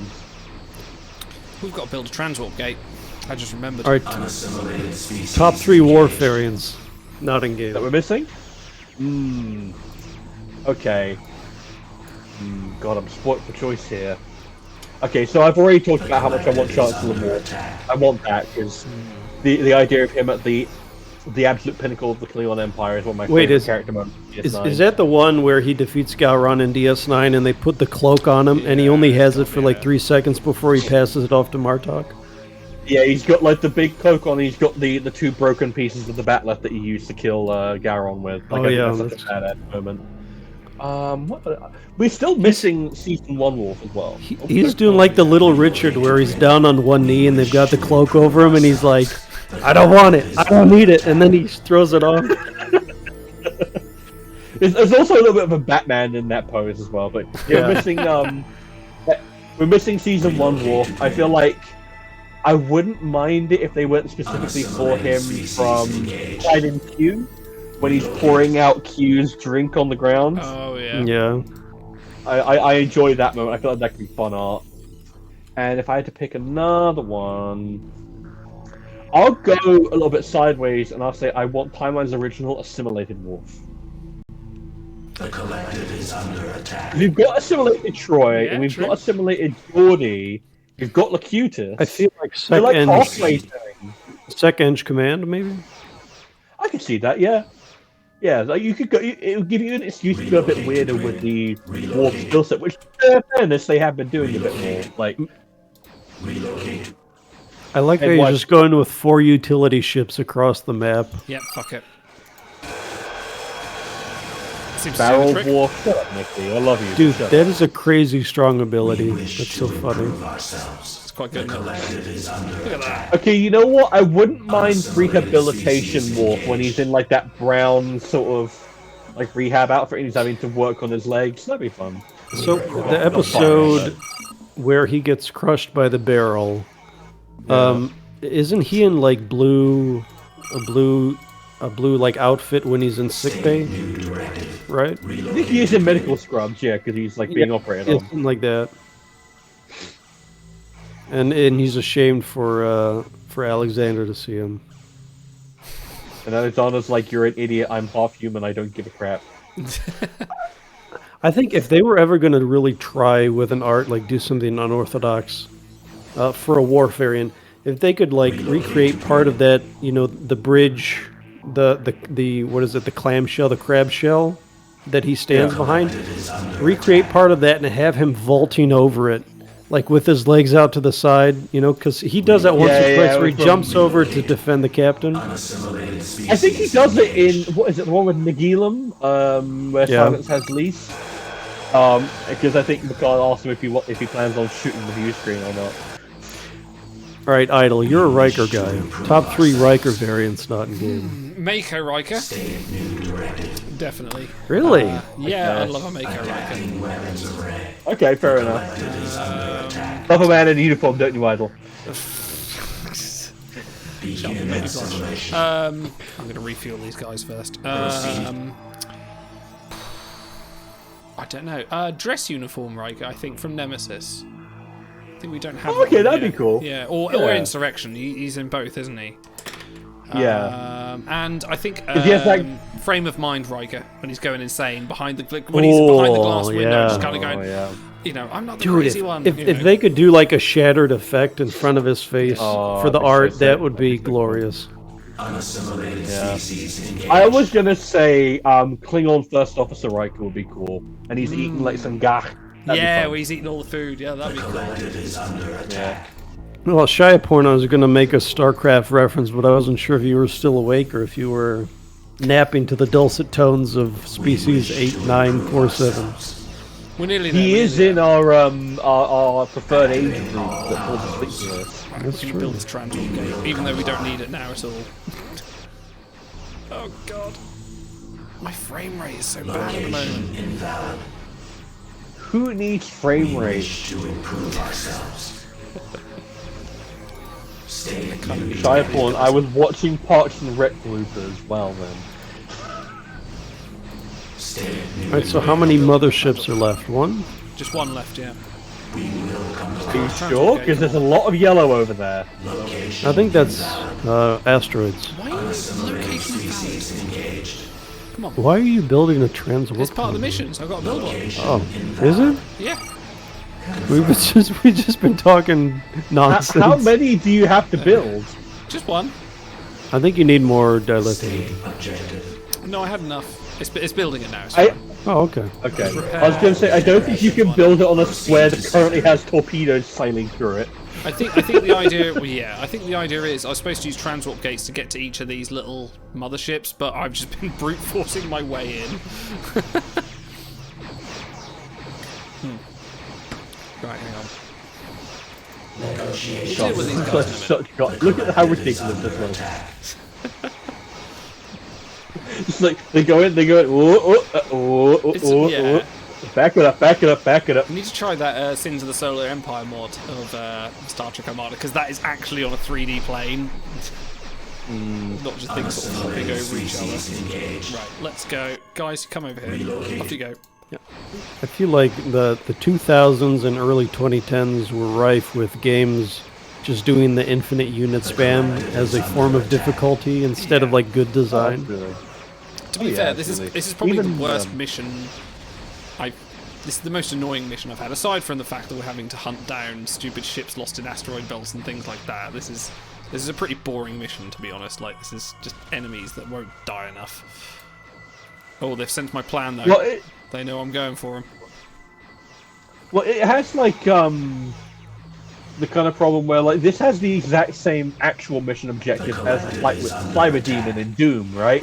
Where the objective with that is, you know, kill the enemies, don't get killed, and it's like, yes, this is the exact same mission objective, but the way it's achieved is not the most scintillating. We're nearly there. One more to go. Unassimilated species engaged. That you know of. I've scoured most of the map, but this. Oh, what's that? That's a black hole. No, I think it's only the one left. We're fine. If we can get there. We're being gangster. No, we're not. They're just breaking off. They're dumb. I really hope for your sake and our sake. Why is the story come this way? Did we just hear it? I don't know. No, I forgot. This feels like a random diversion. Right, get close enough. I think these things are just incidental to us just getting the transport gate made so we can go somewhere. Finish them off with their faces, come on. Yeah, that's the last one. Now we just got to build the transport gate and kill everything. The transport gate is... Were it so easy. Where it's so easy. Right, let's get some cubes out. Have you guys ever played Age of Empires? Oh yeah. Yeah. Played the modified version of Star Wars Battlegrounds quite a lot as well. Like Battlegrounds would be shit. Like the ultimate building in AoE is the Wonder. It costs a lot of resources. It builds super slow, but if you in certain game modes, if you build it, then you automatically win. That's what the Transwarp. Yeah, you win the cultural victory. Yeah. So I think that's all the. Where's my little scout ships gone? Where are my scout ships? So I don't know if Age of Empires has this, but Star Wars Galactic Battlegrounds had a cheat unit that you could spawn that would basically like kill anything on the map, and it was Simon the Killer Ewok, and it was literally just an Ewok, and he would jab his stick, and massive like AT-AT sized lasers would come out of the stick. If you had to create a Simon the Killer Ewok for Star Trek Armada, what would it be?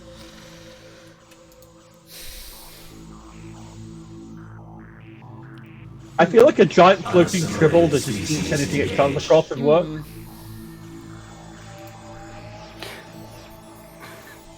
You remember? I forget what the episode is. There's some TOS episode where they beam down to the planet, and there's these aliens that strong light kills them, so they hide in the shadows, and they land on people, and they like put tendrils in to take these people over. The Denevan neural parasites. Something like that. Anyway, these aliens are basically like fake vomit things, you know, like gagged vomit thing, and they have them on strings and they like float them around, and it's like they should get one of those that wreaks havoc throughout the galaxy. That's a good pick. Noted killer of James Kirk's brother. Those sort of fake pancakes. Yeah. Oh god, that was terrible. Yeah, the Cobra car in AoE 2. That's a classic. Wasn't there one in Age of Empires 3 that was like a monster train that just ram over everything? Humpback whales with freaking laser beams on their heads. I have a feeling these are the last bugs in the area. I could be wrong. What is it in that they have in Austin Powers? When I watched this recently, instead of they couldn't get the shots of laser beams on their head, so they got like an ill-tempered manatee. State objective. To improve ourselves. Ill-tempered sea bass. That's what it was. That's even better. There's that one guy left. He's left. And I've just got to build a transwarp. And to be fair, the angry sea bass do get the job done. They do keep people alive. So kudos to those sea bass. Right, search and destroy. I think that's. Oh, there's that guy there. Hang on. Relocate. Negotiation is irrelevant. Unassimilated species engaged. Right, we're nearly there. We're nearly there. Do you promise? I promise. Is that thing still building? How long does that take? It's a super weapon. It can transport anywhere on the map. Oh, hang on. There's another one here. I told you. Use your ultradium. Yeah.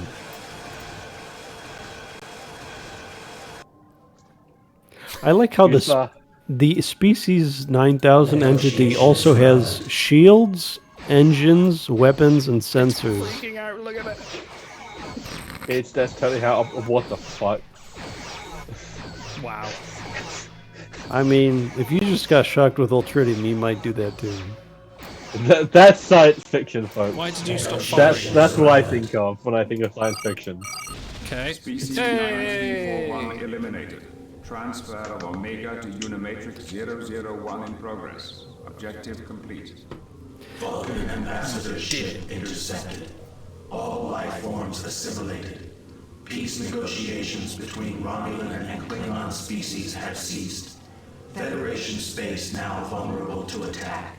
Initiate new primary directive. Assimilate Earth. I will comply. Ooh, got to assimilate Earth. You got to do it. But maybe this will be the special. Is this the next campaign? I think they all have 4 missions. Yeah, I think that was my. Yeah, I think that was the 3rd or 4th mission. So. Oh. See what it says, and then we'll probably. I think I remember how this goes, but I won't spoil it. So. I like how the episodes play out. I love how they come out the wormhole. Stretch tool, stretch tool. Ooh. Not Utopia Planitia. All right. Accordion. Stars, you may know this. Chat, if any of you are still awake, maybe you can help me out. Leah Brahms in game is both Starfleet and civilian. Now, what is her role at Utopia Planitia? Because I could see if she was like if she was a civilian contractor working for Starfleet, I could maybe see her having both traits. So how does that work? Magnify. I believe that she's like a warp theory specialist, right? Right. She has that trait, but I mean. Lower your shields and prepare to be assimilated. If you are truly who you appear to be, you must know that I will not comply. You will comply. Your defensive capabilities are no match for us. Your culture will adapt to service ours. Resistance is and always has been futile. You underestimate us, Locutus. Even now, the combined Romulan and Klingon fleets are on their way. You will not prevail against us. Your assessment is incorrect. We intercepted Ambassador Spock before he arrived at the peace conference. His biological distinctiveness has been added to our own. The Federation's attempt to orchestrate peace between the Romulans and Klingons. These rave lights. You stand alone. We have stopped the Borg before, and we will do so again. Initiate primary objective. Destroy the Federation fleet. Assimilate Earth. Okay. Destroy the Federation. Locutus must survive. Okay. That's a tall order. Easy peasy. Okay, do it. I think I will leave that one for next time because I need to go to bed. Is his cube getting bigger with every episode? Save game. There we go. Save it. Oh gosh. Oh, God. Why does the larger cube not simply eat the smaller one? Mm-hmm. Override game. Oh my God! Why does it not have my mouse? Where is it? Yeah, so Leia Brahms was named a Starfleet design consultant. I feel like that straddles the line of Starfleet and civilian. I'd allow that. Okay. Oh shit! What have I done? Oh no! Don't crash. It's fine. You just have to redo that mission, Idol. All right, there we go. Override. Whew. All right. Yeah, we'll gonna quit. Abort. That was fun. Well, no, that mission was terrible. It was a yeah, little but grindy. it's all source for the goose idol. That was not not the best Armada mission I've ever played, but there you are. At any rate, I think it's time for us to head to bed. At least for us on I'm the getting quite tired. international coast. We'll be back next week for an episode 58 of Timelines Talks and talking about all things the next mega, I should imagine. But we'll see for all 14 of you that are still here. Yeah, we'll get the recurring in the second week gold and a few purples, I think, or one purple. And all the wonders in between. And maybe we'll have a fully high definition stars and garters that everyone can enjoy. Can only dream. Zoom enhance. Maximum magnification. Things dreams are made of, right? Anyway, we'll see you next week. Ta-ra for now. Bye. Bye.